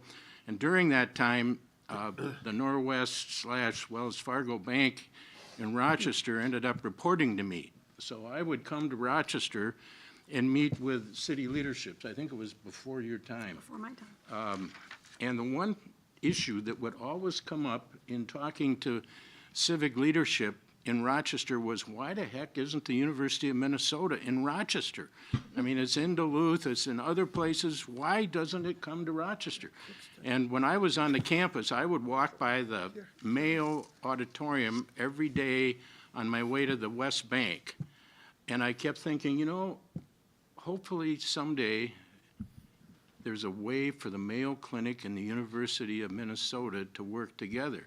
And candidly, that's been a dream of many of us for many, many, many years. And to repeat what's already been said, you know, your announcement coming to Rochester and the spectacular work that Chancellor Carroll has done since she's been here is the first step. But today, I have to say, this is the most exciting day in the history of the relationship between Rochester, the Mayo Clinic, and the University of Minnesota. Thank you so very, very much. Maybe as we get ready to wrap up, we can just acknowledge this is a very exciting and a bit of a daunting path ahead of you. There's a lot of work to do, a lot of complexity, a lot of both resources that are going to be required, as well as the practical aspects of figuring out that public-private partnership, own versus lease. This is a softball question, and I'll address to you, President Cunningham, but how can we be helpful? Absolutely. I think that this opportunity is really helpful. I think the ongoing dialogue as we continue to understand your priorities moving forward, and how we can contribute to, you know, what really are these shared goals that we have collectively together. You know, as I mentioned before, there are many kinds of anchor institutions. We're the kind that lasts hundreds of years. You know, we've been here 170 in the state. You know, we plan on being good partners here for the state of Minnesota and for Rochester, and for a long time to come. So I think thank you for being here, for letting us be here today, and we really look forward to ongoing conversation on our mutual goals. We look forward to that as well. Thank you for being here today. Thank you. All right, we're going to move on to today's action and discussion items. And first, we want to review the Historic District Investment Program and a request to use a portion of the BRT contingency funds, and then we'll follow that with our plan update. So we'll give a moment for this transition, and then I'll ask Patrick if you would like to kick us off, and I believe perhaps, yes, Brooke Thank and you. Cindy are going to join you. Yep. Thank you for accommodating the agenda organization to have that inspiring presentation, followed by some action items. So we will try to shift gears here. But these are really two reports that are really should be framed as progress and success, with a couple of modifications that we're proposing, or requests that we are proposing. So joining me are Brooke Carlson, who will do a brief presentation on the success and progress of the historic preservation support, and Cindy Steinhauser, who Deputy Administrator, who is leading the BRT initiative, the progress on that, with, again, a request of this board. So a report of progress with a couple of action items associated with it. That's the... All right, hello everyone. It is quite the act to follow, but really exciting, joy-filled, energizing last presentation. And I just want to note that this is the Commercial Historic District Investment Program is one way in which we add to the vibrancy of our downtown and support our students who are in very nearby buildings to our Commercial Historic District. All right, so as Patrick said, we are here today to share some highlights from our last year, our first year of funding through our investment program, and also talk through a slight modification that we'd like your discussion and consideration of. As a reminder, we established the Downtown Historic District in July 2024. It is made up of 33 properties, 28 of which contribute to the historic character of the district. This district plays a critical role in our city's identity and economic strategy. It's walkable, we have locally owned businesses, and it's really at a human scale. However, The city established the district. the city established the district in 2024. Good catch. However, in this district, because of a number of reasons, including the age of the properties, these properties do face challenges around deferred maintenance, some underutilized upper stories, and regulatory hurdles. So together between the DMC, the City of Rochester, and the Rochester Downtown Alliance, there was a great effort working with property owners in our downtown district to identify a comprehensive strategy to support the historic district once it was created. And this strategy is comprised of 8 components. There are a lot of really exciting efforts already underway in these different areas, including a public realm report that will be coming out in early 2026, a pop-up retail strategy that has been in the media lately, and our financial investment, which I am here to focus on today. So the financial program for the historic district is a 3-pronged approach in partnership with the City of Rochester. So very quickly, the City of Rochester has 2 ways in which they support the district. One is through a pre-renovation grant that really helps with some of the design elements and early thinking to understand where the opportunity is in improving the historic structures. That is up to $20,000 per project. And then there is a revolving loan fund that the city dedicated $1 million towards, that applicants can request up to $200,000 for a variety of uses that are fairly flexible.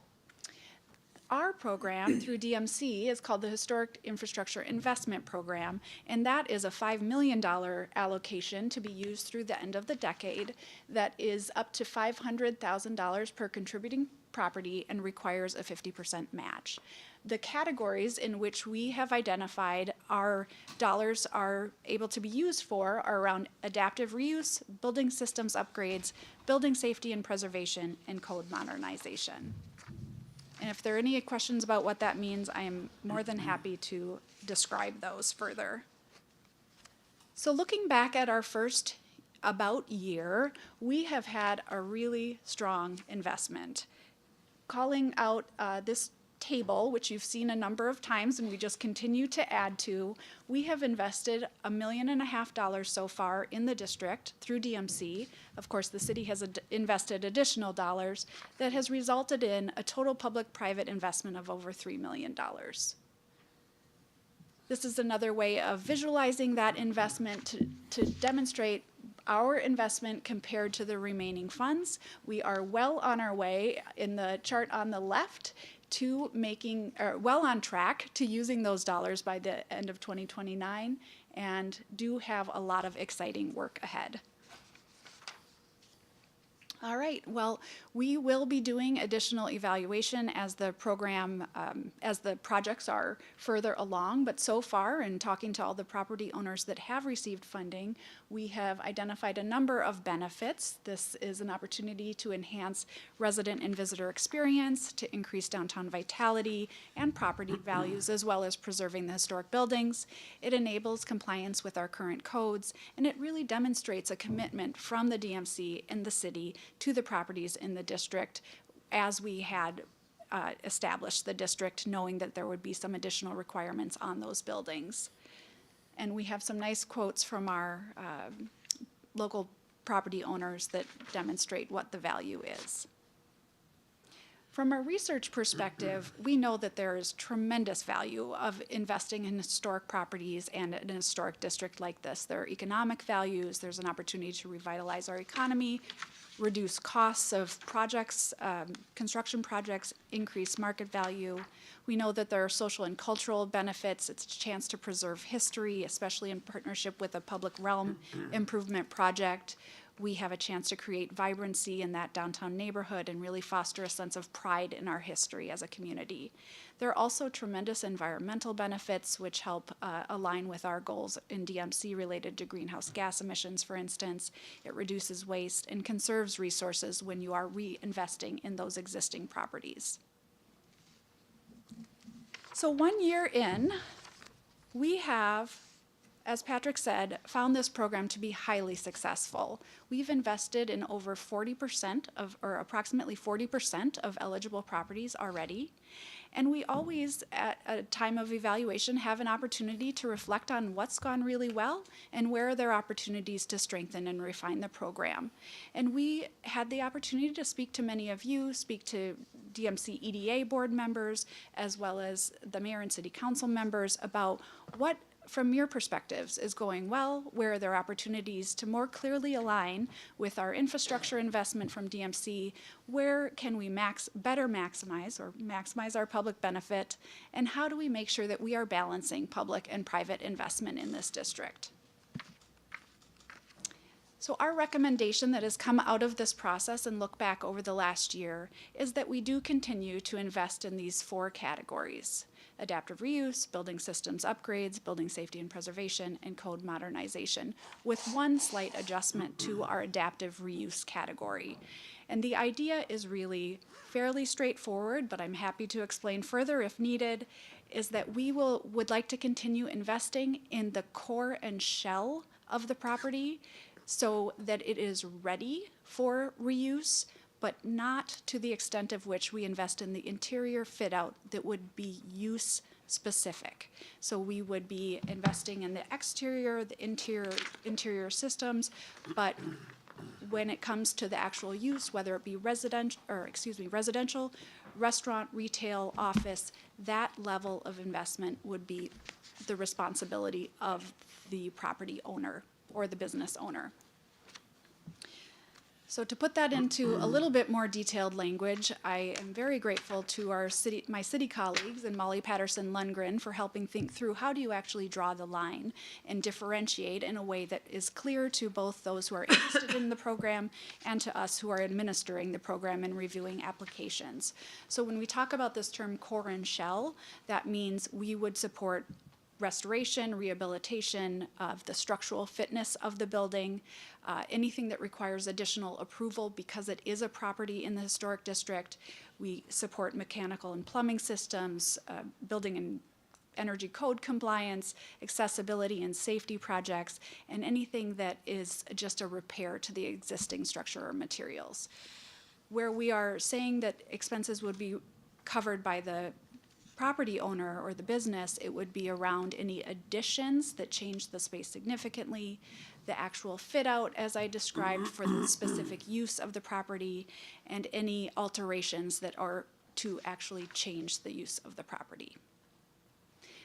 So overall, it has been a great year. We're really looking forward to next year's evaluation. We'll have a chance to start to learn about the impact of the program and potentially consider additional refinements. But for now, it's going well. We just make this one minor recommendation. I appreciate the clarification. I think the board's interest has always been about the preservation of the structure and maintaining the historic character of the downtown, and things that would otherwise be regarded as tenant improvements would be outside of our financing.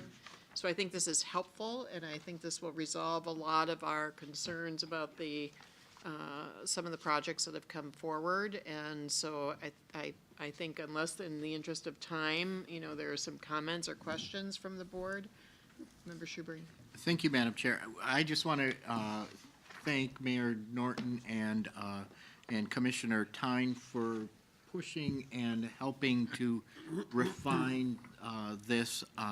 And I just wanted to make an additional comment given feedback from our University of Minnesota friends on looking for low-cost opportunities in downtown Rochester. the historic district, we're starting to see an arts community with low-cost coffee shops and arts-related organizations coming in there. It's a place for storefronts, and I wanted to ask our EDA staff, I know that there are efforts that we're taking to bring some of these smaller businesses into Rochester, looking at storefronts, and can you give us just a very brief and update on efforts in that area? Yeah, absolutely, Madam Chair. Member Schubring. So the Destination Medical Center has been working over the past couple of years around attracting and recruiting retail tenants, primarily targeting businesses in the Twin Cities who are looking for growth throughout the state. And we've been working with a consultant to assist with that. Some examples, while not maybe directly related to this consultancy, is a new restaurant opening up on Peace Plaza in the Wells Fargo site, Grain and the Green, I believe it's called. Helping the Twin Cities market be aware of the growth and opportunity here in Rochester. And then more recently, we developed with the RDA, Rochester Downtown Alliance, the pop-up retail strategy as a way to get small businesses who do not yet have a bricks and mortar presence to get some visibility, to see what the experience would be like, with the hope that over time, some of them would eventually become bricks and mortar residents. And then I'll just add to that, we had 3 rounds of Main Street grant funding that we were able to administer and direct over the past 2 or 3 years. That was a program designed by the state of Minnesota by deed, and we administered a portion of that, and we're able to bring lots of resources into the community to help startups and smaller businesses. Thank you. And Madam Chair, I would move the item. Gratefully second. Moved and seconded. Any further discussion? Seeing none, all those in favor say aye. Aye. Aye. Opposed? Motion carries. Thank you for your work on this, and thank you for holding it to our December meeting. So next item, BRT contingency. So thank you. We have a request in front of you to draw down on some of the contingency that was authorized by this board associated with Link BRT. You established a contingency, you created some criteria around the use of that contingency, and as that's development of the Link has progressed, it's been moving along quite smoothly, run into one issue that Cindy will talk about, but it did trigger this need for your consideration and your action. And so we're going to present you with a recommendation. There are 2 scenarios, but a strong recommendation from the city. Thank you, Patrick. Good morning. So as Patrick indicated, we are moving along well with the BRT project. Just a little bit of table setting is where we're at today. We have awarded 4 of the 5 bid packages for the project. We are at about 22% of completion of the project. We are still in anticipation of a schedule that does revenue service, what we call revenue service, even though it's a fare-free system, commencement in August of '27, and then you have a window of time to actually close out the grant with FTA, which we anticipate by March of 2028. Our request today is really organized around the St. Mary's Transit Center. So the bid packages, that Volume D that was awarded in July was specific to stations and tunnel construction. Here is just a graphic depiction and for you to understand the area we're talking about. This area involves a north circulator, vertical circulator building, a south vertical circulator building, and a tunnel, in total about 165 feet in length. The St. Mary's Transit Center, the 2 vertical circulation buildings and the tunnel require about 18 months to complete. We have encountered, as Patrick indicated, some new field conditions, including the need for additional easements for excavation for shoring. We've encountered a conflict with a high voltage underground line, and so the work has been paused until we while we evaluated 2 scenarios and are coming forward with the request today. The first scenario is if we do nothing, if we just stay stay the course as usual. We acquire the additional easements needed. It will take some time. It will delay the restart of this work until April of next year. It would move our opening service day to November of 2027. It would move our closeout to May of 28 with FTA. It would also involve the complete closure of Second Street Southwest by approximately 16 weeks. So that would have impacts to traffic and service to some really key facilities there, including Mayo Clinic's Trauma One emergency room. So that is our scenario one. There is a bit of a budget impact. We're still working through that in terms of what it would mean for construction delay, and there is a cost for an FTA amendment that would be required to move beyond the August 27th startup date. Pause. You looked like as if you had questions. Okay, thank you. Scenario number two is one that would allow us to continue with winter construction. It would authorize a change order for winter work to begin. It would also allow us to change our means and methods of construction that would limit the amount of additional easements that would be needed. It would help us comply with our revenue service day of August 27 and our closeout date in March of 28. The other benefit of scenario two is it does allow us to keep one lane of traffic open at all times, which for us was a really important consideration given the emergency room access needed. It does put a completion date for the transit center in June of next year. And so it also, as I said, allows for to meet our startup day, including our compliance and testing date. And that says Q2, I apologize, I should say Q3 of 27. So we do believe that proceeding with scenario two is the best option. The total cost is $975,000.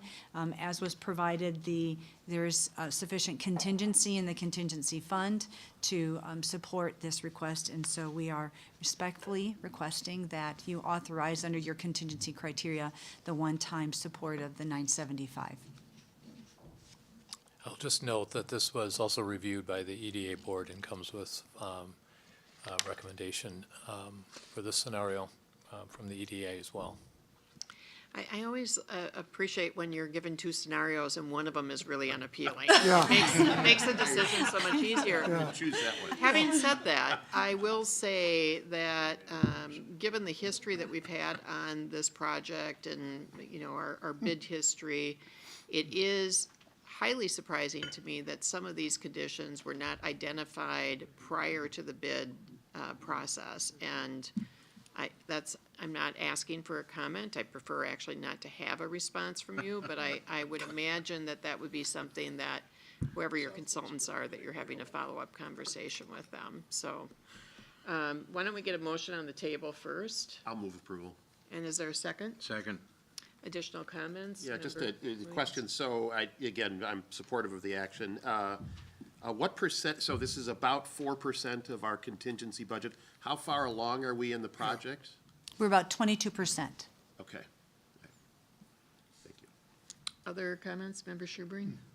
Thank you, Madam Chair. So my question, one question, is this part of the yes and yes model as far as is this going to the city council? So, and then my other question is, and the addition of the contingency was a long discussion at our city council table when we increased that contingency the last time. And we got a lot of assurances from our city team that we are going to only rarely touch the contingency when we need to. So I'm wondering if Ms. Steinhauser, if you can kind of tell us, both us here at the DMC, but also from the city perch, where do you see that contingency now, and how much are you protecting it going forward? Sure, thank you. So first to your question of the yes and yes model, this actually does not require action by the Rochester City Council. This contingency restriction criteria is a DMCC board requirement only. You, as the city council, have approved the project, including the contingency. However, we provide regular updates so you understand where the project is at. To your question around the judiciousness in which we approach the unallocated contingency, we monitor that on a daily basis, actually weekly if not daily basis. Here are the 3 criteria that you established as the DMCC board: unforeseen conditions, modifications, or systems testing and integration. We have I think it's provided in your packet. If not, we're happy to provide it. A very detailed report on how contingency has been used and actually savings that the project has had as a result of add deducts or add alternates. It's been with the lens of these 3 criteria in mind in which we look at it. And our team works, we've got a lot of teammates working on this and meeting very regularly with our consultants and with the contractor to make sure that the best means and methods and the decisions to draw on against that contingency are, because there is no other option. We have vetted all scenarios. Thank you. Other discussion? Seeing none, all those in favor say aye. Aye. Opposed? Motion carries. All right, and now for our discussion item about the 5-year update to the DMC development plan. There was quite a bit of information sent out to us ahead of time. I'm really looking forward to this conversation. I feel that with 10 years under our belt, thinking about how to be strategic about the next 10 years and how to build off what we've already done versus replicate it for another 10 years. This is a really critical juncture. So Patrick, I'm going to ask you, as your team gets settled, if you wouldn't kick us off and start by introducing those that will be with you today as part of this discussion. Thank you, Madam Chair, and we are joined by Catherine Malmberg, a DMC team member who has been leading this process, Michael Johnson from the Smith Group, who's been leading the consulting team that we've been working with. I've also invited Dr. Otley and Tom Fisher, who is joining virtually, 2 members of the DMC EDA board who have been most actively involved in the development of this update and really have in many ways led the charge, the voice around how do we ensure that this update and this work really reflects what is uniquely Rochester, what is unique about Rochester, that, and thinking about it through the lens of how is this a update that not any other city in the world could adopt, but only Rochester because of the unique characteristics. So I want to just thank Tom and Dr. Otley for that challenge, and you'll hear from them not formally in the comments, but to respond to questions and to add color commentary. But with that, I would like to ask Catherine to take the lead. Great, thank you so much. I'm sorry, one thing I will say, there are a couple of points along the way that we will pause to give you a chance to comment or ask questions. So just know that, that we'll break this up a bit to encourage engagement. Well, welcome. Go ahead, Catherine. Great, thank you so much. Really excited to be here in conversation with you all again today. This is a journey we've been on for approximately a year now, so hopefully these goals look familiar to you all. But the exciting milestone we're at is that there is that full draft document of the plan update that you have hopefully had the time to review. We had the opportunity to be in front of City Council about 2 weeks ago to get to have a public conversation around that during a study session. And so these are some of the main attributes of that draft, just to remind everyone that this is an evolution of the key features in the original DMC development plan. Unlike the funding decisions, this does go to City Council first and then to the DMCC board. It does not contain any specific projects that we're presenting for approval. It is rather a guiding strategic framework for investment that we hope will get everybody as excited about as we are. Here's a timeline of this journey that we've been on. You see the red star there today, and we'll be back in front of this board next quarter for action after being in front of City Council again in January. I also wanted to share with you all today some of what we heard when we did have that dialogue with City Council in the study session the other week. These are some of the highest level themes of the conversation that we took away from that. This was Council having the opportunity to share individual perspectives and what they are hearing when they're speaking with their constituents. And so we're keeping all of these things in mind as we continue to refine and revise the document that we're bringing forward in January. And with that, I'm going to hand it over to Michael Johnson. Thank you, Catherine, and Madam Chair, members of the council, and everyone here today. Really excited to share with you today both a visual kind of cue through a lot of the transformation that you've seen over the last decade. It's been such an honor to work with you all and the team on this. And I think the 10 years of impact in downtown Rochester have been celebrated, rightly so. But as you know, as an outsider, as an urban designer that gets to work across the country in many ways and have that great privilege to do that with peer cities and comparable cities like yourself, and also with cities that have incredible anchor institutions, what you're going to see over the next couple of slides is very impressive and likely unparalleled over the last decade, especially as the country and the world grappled with a global pandemic. So the aerial views that you're going to see starting in 2015 are looking to the west, a little bit to the northwest. This is an image of what the city looked like in 2015. The dotted boundary in black shows the DMC boundary, as you all know. We can see the river in the foreground. The Civic Center, where we are all today, kind of at the bend of that river. Broadway running from bottom left to upper right, just to orient you all, and then of course second running from the Civic Center here all the way out to the West Transit Village. So in these next images, of course, we've all celebrated the metrics and the words, and when I was with you again in May, we talked about the $1.8 billion in private investment that's been catalyzed, the doubling of downtown residents, the over 17,000 jobs that have been created, the public realm investments, and the 400,000 square feet of research and innovation space. But really, when you start to see the foundational growth that started by investments in spaces like we're in today, the Civic Center in orange, some of the private hotels, and then in blue, a lot of the renovations and additions that have happened in and around the Mayo buildings. When we then talk about how we could leverage that for some of the underutilized parking lots and low-rise developments that existed in your downtown, provided this real canvas to appropriately scale kind of new investments across over 15 urban blocks in downtown.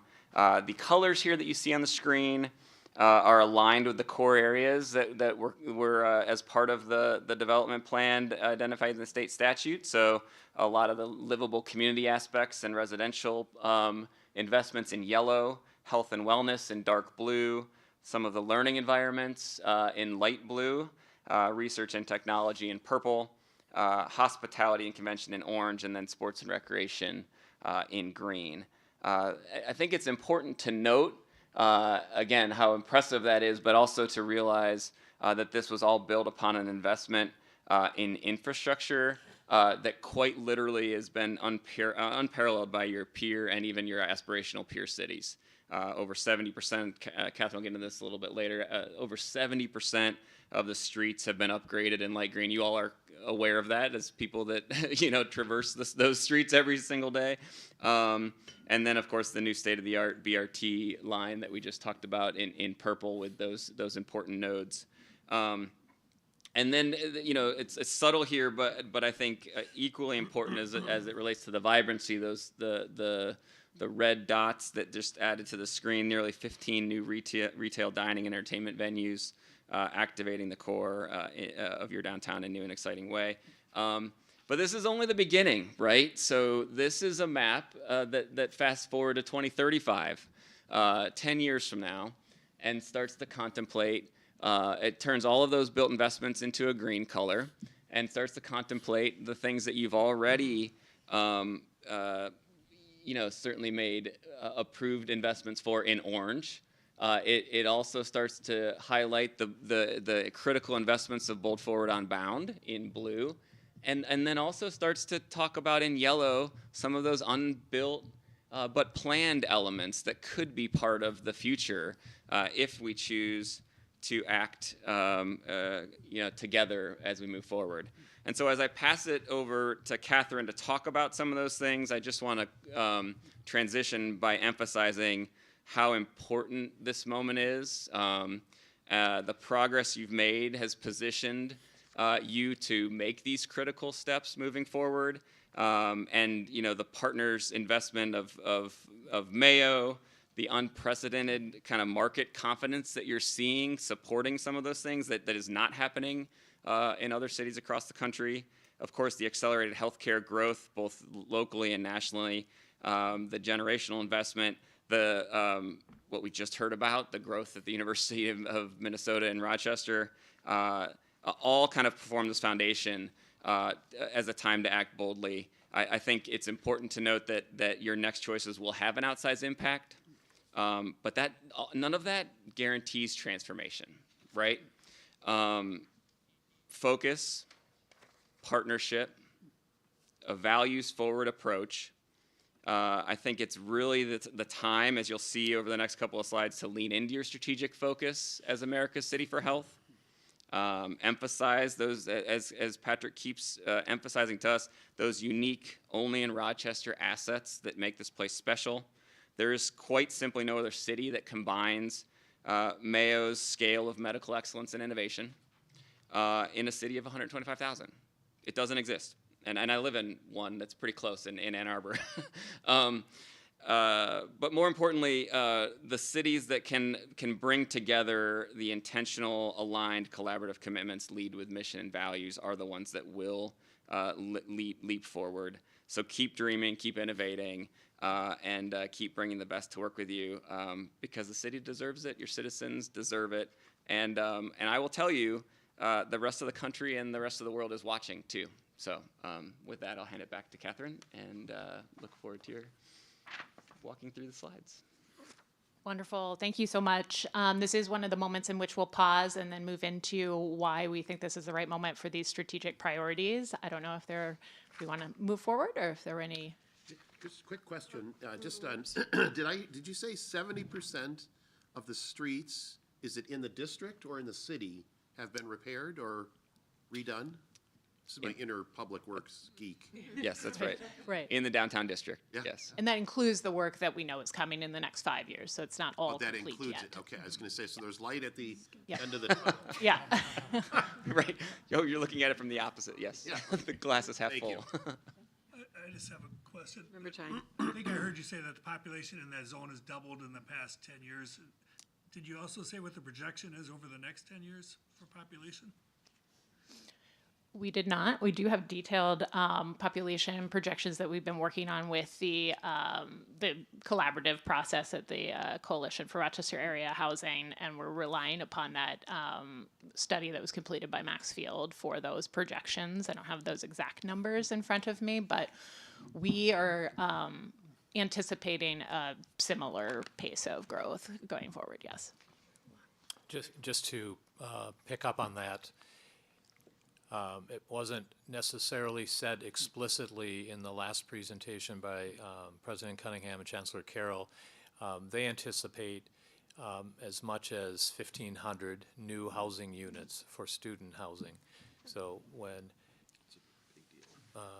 Member Schubring, when you talk about the vitality, it is an order of magnitude or a doubling of the student presence that we're going to see. So 1,500 new student housing, and then the appropriate role for the downtown to accommodate the surging growth of Rochester through redevelopment of undeveloped sites.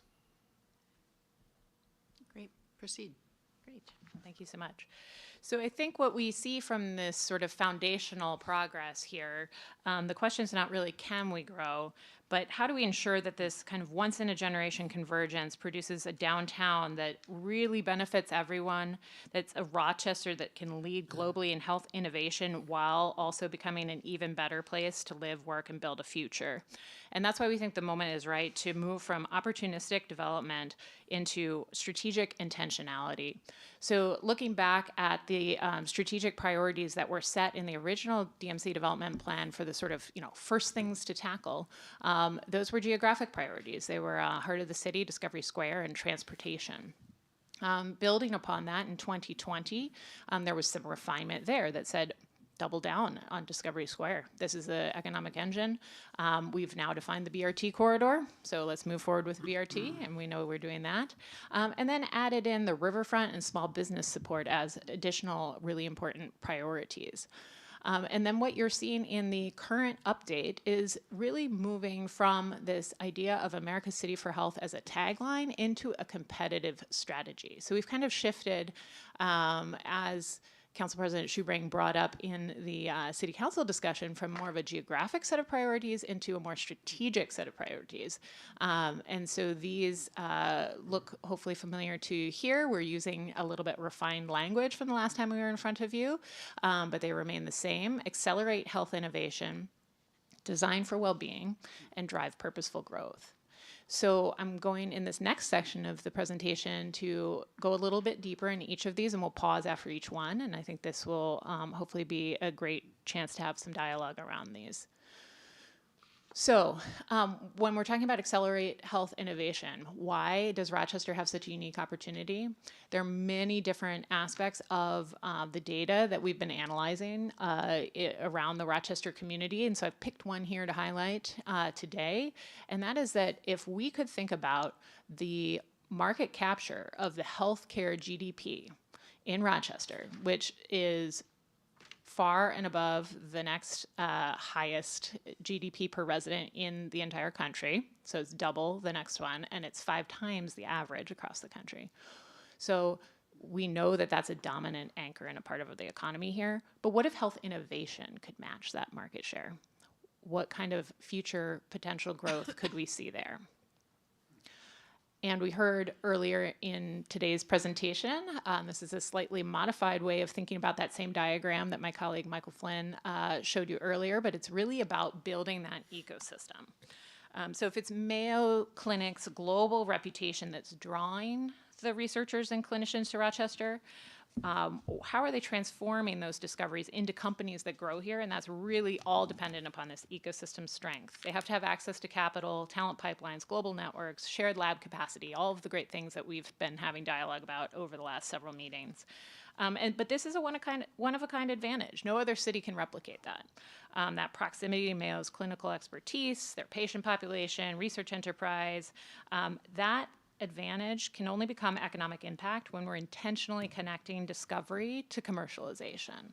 And so that's really, I think you're all familiar with this, but that's really why this is such a huge priority looking forward for us.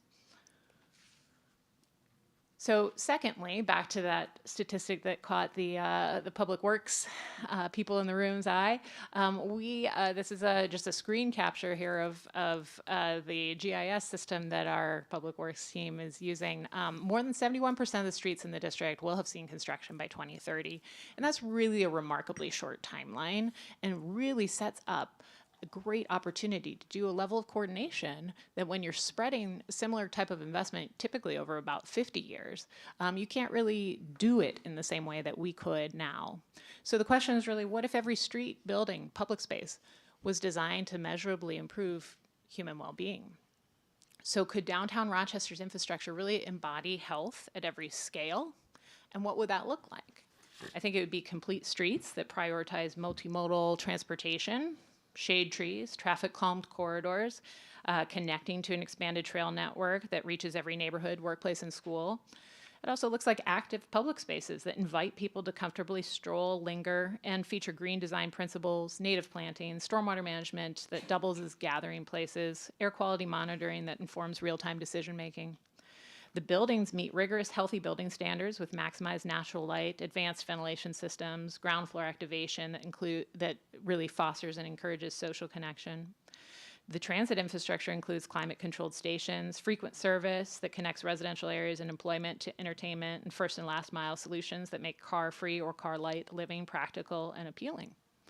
So that's, you also heard the University of Minnesota Rochester talking about how this really connects to their goals and objectives as well. So we're very excited about that. And then finally, driving purposeful growth. Oh, and I apologize. We were going to stop after each of those. So let me go back here. And we'll go back first to accelerating health innovation. Don't know if anyone... Questions, comments? All right, let's keep going. On that one. Okay, and then design for well-being was the second spot I meant to pause at to see if there are any specific questions or feedback there. Let's keep going. We'll Go to probably the end? have broader questions at the end. Yes. So we're to the third one here, which is drive purposeful growth. And so as we mentioned earlier, number of new downtown residents has doubled. As you heard earlier this meeting, UMR has revised their projections to their boldest growth trajectory. And our downtown experience, hospitality, and convening partners are strong and growing, and those partnerships are building every day. So what if we could grow a downtown as exceptional as the world's best hospital is at its heart? And again, DMC's role in this is primarily around supporting the partners that can make it happen. Those are higher education partners, those are our hospitality and convening partners. They could take a strategy that really focuses even more on what health-related convenings are possible to attract to Rochester. This should be the place that globally people want to be when they're having a health-related convening. There are other partners and institutions like the Spark Children's Museum that are out looking for a home. We've heard repeatedly over our engagement process with many, many different stakeholders, how there's a desire for more things for families to do in the downtown, more anchors to drive those hotel stays on the evenings over the weekend. So we know that there is a real hunger for more activated anchors in the downtown outside of the healthcare anchors. And then finally, when we think about housing, where are those opportunities to really show leadership, such as the tech-enabled age-in-place living concept that we have been talking about with this board previously as well. So we think that there are really intentional ways to drive purposeful growth that are authentic to Rochester's health-centered identity. And we hope that these strategic priorities are resonating with you all as well. So just bringing it back to where this sits in terms of our overall DMC development plan goals, those remain the same and consistent as they have been from day one. We'll continue to measure ourselves against those 5 major goals. The guiding principles espoused in the original plan also remain the same. What we're talking about when we talk about adopting this new update to the plan is really what those strategic priorities are that then allow for the now biannual commitments that this board and city council make in our capital improvement plan and our work plan and operating budget. So that's where this work really sits. And I will stop there. Any further questions? I will have lots of comments if there are questions, but no, I don't have anything else. All right, okay, wonderful. Well, let's open it up for questions and discussion then. Member Williams. Yeah, one, really good work, and I remember being part of a discussion at Member Baker's office previously leading up to this, and one of the things that I took away from that conversation was, one of the things I used to say at PPL is how we do the work matters as much as what the work is. And I think in this next 10-year period, particularly one of the things we talked about in that conversation was the importance of building capacity in the community that will extend beyond the last 10 years of DMC.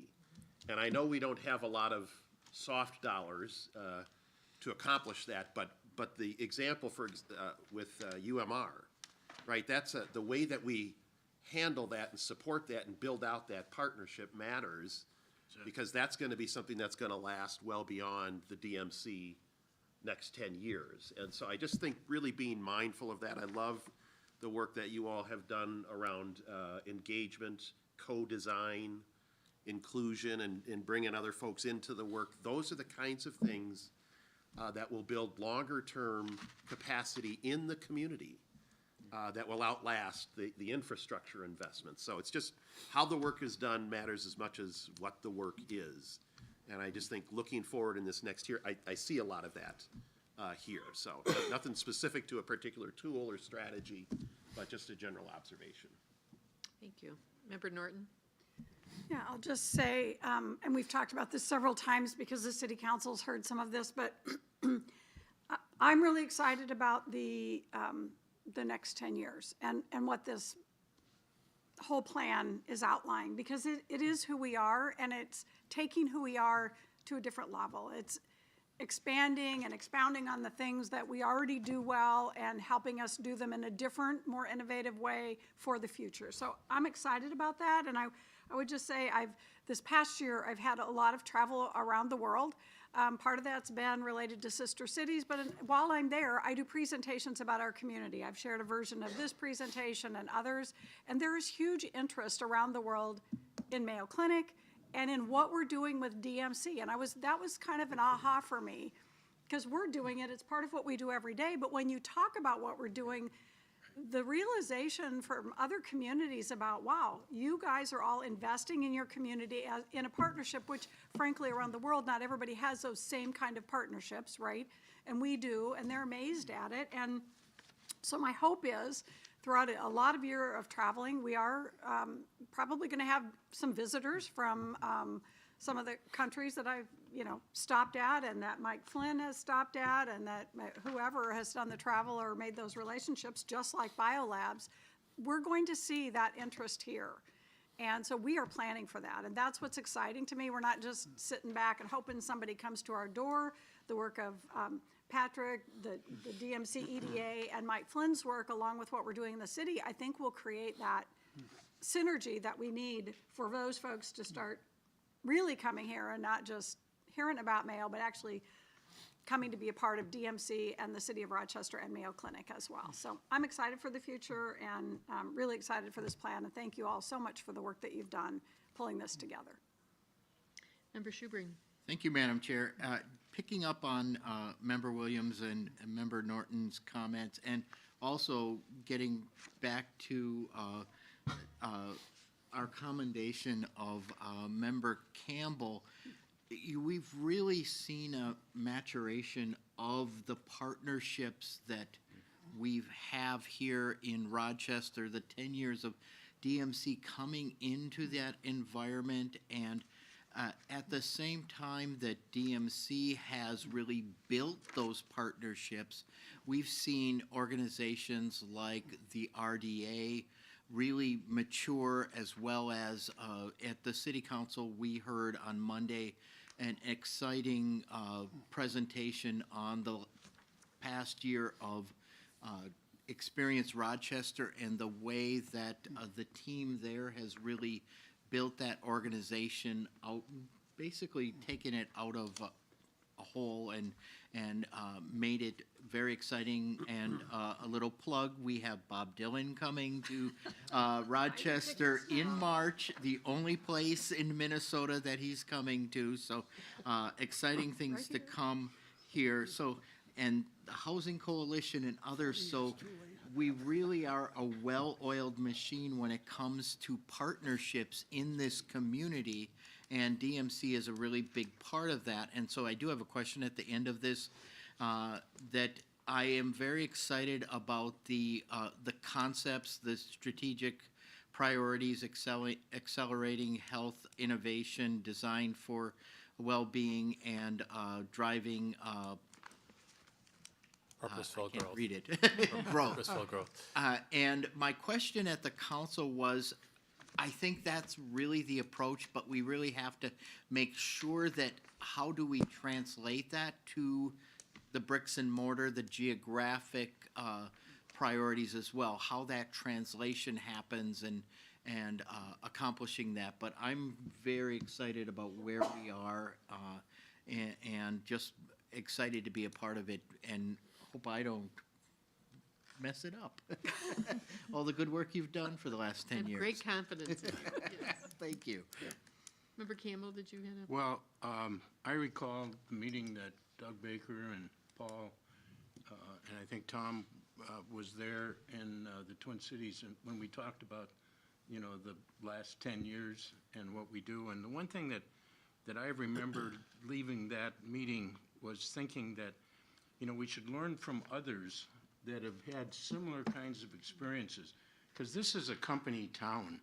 I mean, the Mayo Clinic dominates this community, and when you look back over the last 100 years, some company towns have succeeded and been very successful, and then you look at Bentonville, Arkansas, and you say to yourself, holy cow, what's going on down there?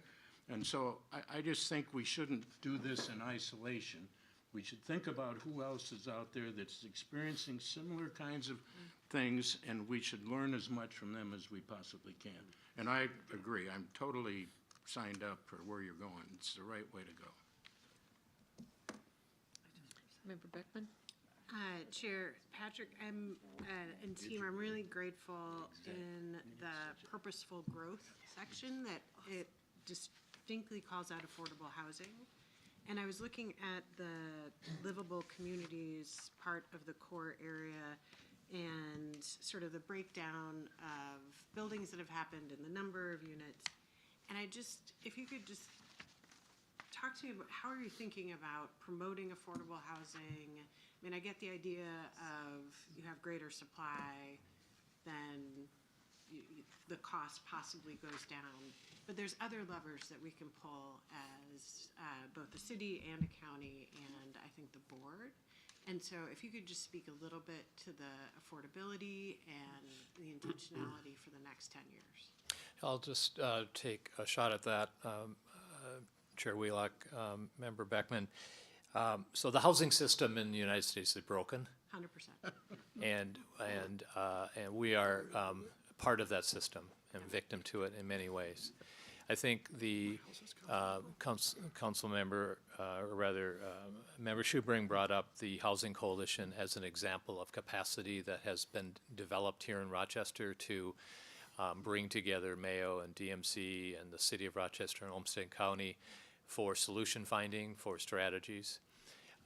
The reference to, I brought up this slide, we have this term called housing innovation, and the example that Catherine used is tech-enabled housing. So this notion of providing technology into people's homes so they can live in their homes longer as a strategy.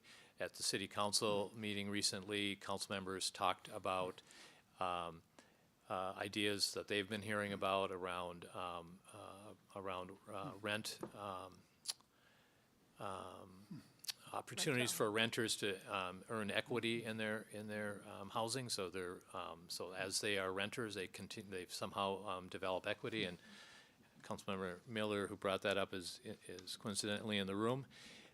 So I think there is this category called housing innovation, is really around how do we find unique solutions in Rochester using the unique tool of DMC and the capacity of other parts of our community. So it's not perhaps a precise answer to your question. We understand it's an issue, and we are working together with many partners to solve, at least create as much as possible, a uniquely Rochester solution. Member Baker? Yeah, I thought this was great. I went through, and typically I'd say like 2 preambles. One on strategy. I remember being asked one time, how do I devote time? This is when I was running a company, between strategy and execution. I said, well, before I go to sleep at night, I think about what can be strategy. And I wake up and all day try to make it happen. It's really the allocation of time. It's most of this is how do you execute to make the vision come true? So I say that as one. 2, before I read a strategy, I write down sort of just quick thoughts about what has to happen and what can't happen. Like, what mistake can't you afford to make? What this team's done so well, and it's been talked about all meeting, is gotten us here. And it's an amazing outcome. Nobody really would have envisioned, right?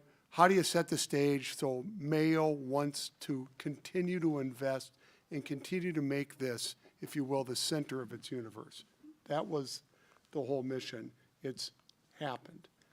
So I think job number one is make sure, because we're very early right now in the build, job number one is make sure that Bold Forward Unbound is a raging success. So the only thing this group can't afford to do is take their eye off the ball at this critical time. We have to make sure it happens. So that's one. I don't think it's in conflict with two, because the second thing I wrote down is then how do you leverage all that great work in a way that even propels you forward more? And so I don't think they're in conflict, but they should probably, my only, like, when I read it was like, well, maybe it should be a little more, it's implicit, but it's not explicit. And it could be even stronger, I think, making it explicit that we've got to make sure we really support where we are in this build-out of Forward Unbound. And so that would be my, overall comment. Otherwise, I think the vision is, I think it's right, it's uniquely Rochester, it's uniquely leveraging the benefits we have. Too many people get into a fight regionally about they hate their large anchor, right? And I think what Rochester has come to do is love their large. I mean, it is a company town, and it's a huge gift if you view it that way. Right. And I think it's been really bold. And I think the Bentonville comment, I forgot about that conversation. As a person who had to go down there forever, what they did, turning literally a cow town into a place, because they had to attract talent and they couldn't. They could not get people to move there and stay there. And they have transformed that through investments in arts and other things, and mostly schools. So even that needs to show up on the map. You have very good schools here. Don't take it for granted. When you do, they decline. Default is decline is in almost everything, right? So it's just, I just think that needs to be in there. That's all. I can't resist just jumping in on Bentonville though, because when you go down there now, you're gonna have you're gonna see the turnover in the real estate, in proximity to the downtown and to those amenities. It's become very challenging to have a workforce be able to live in that community now that those amenities are placed. So finding the right balance is really challenging. I just want to add that what I love about this is really that you had the opportunity or took the opportunity to take a step back, get some perspective about where are we today compared to where we started 10 years ago. And so often the temptation, the easy thing to do is just continue an incremental pattern.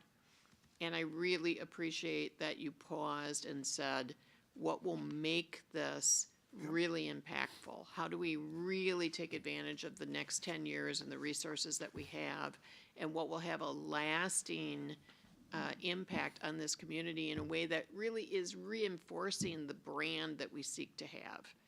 And it's not a project by project. It's not, we've seen the maps that you showed us about what might exist in 2035. But what you're really saying is we have goals, we need to find the right partners, and we are going to be intentional about achieving investments that reinforce these core themes in our brand. And frankly, we've learned a lot too about where our resources are efficient investments and where they're not. What makes sense for us? Does it make sense for us to be primary around housing projects? Does it make sense for us to be involved in X, Y, or Z initiative? And we've made a lot of investment in public infrastructure. So what I really love is the idea that you're really thinking systematically, and I hope that we're doing it in such a way that it's not just grounded and anchored in new investment projects. There's a lot of real estate in that footprint that you showed us that frankly could use a little love, could use a little activation, could use a little something to make it a space that you actually want to be in, and that's a resource and an asset for this dream instead of something that kind of, you avoid that corridor, you avoid that space. So I hope that you take a look at where our existing infrastructure, if you will, or footprint might need some specific attention. So the challenge, of course, is going to be finding the right partners who will actually lend themselves to this vision and dream, and we need to have the fortitude to also say no to a lot of people that come knocking on our door. Other comments?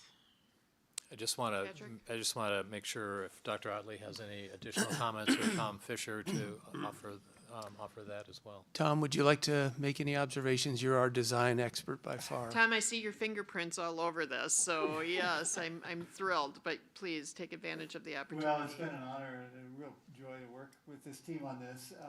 I think this is really, as many people have said, an unbelievable opportunity, to build on what Member Campbell said about this being a company town. What's unusual about Rochester is that, unlike many other company towns, Rochester has a lot of visitors from all over the world. And so we need a public realm that is as good as you can find anywhere in the world, just as they will find medical care that's the best in the world. And so I think this plan is to really achieve that goal, which is not just about buildings, but it's about creating a place that all of the visitors from everywhere else will come to Rochester and not only appreciate the quality of the built environment, but also this idea that health is a lens for every decision we make. And that is really also an unbelievable opportunity and really unique. It's something that Cleveland and Baltimore and Houston and other health centers cannot even come close to achieving. And so I think this is an opportunity in the next 10 years to do something that will be internationally significant and will make this truly a destination, not just for people seeking health care, but for people who want to see what it means to lead a healthy life. So I'm optimistic, as you all are, about this. Thank you, Tom. I'll just add, this is important work. This is for our patients, and we should keep that in mind. I'm mindful of Doug Baker's comments. There's the concept of an ambidextrous organization, and that is an organization that takes care of business and executes with expertise every day, but also has their eye on 10 years, 20 years from now. And so we're coming to the recognition we need to stick the landing on DMC 1.0, and that's going to be hard. 10 years from now, we need to end with perfection. And at the same time, in the meantime, we've also got to be thinking of DMC 2.0 and where that goes, which should be and can be very different from where DMC 1.0 ends. So we're looking forward to the journey with you.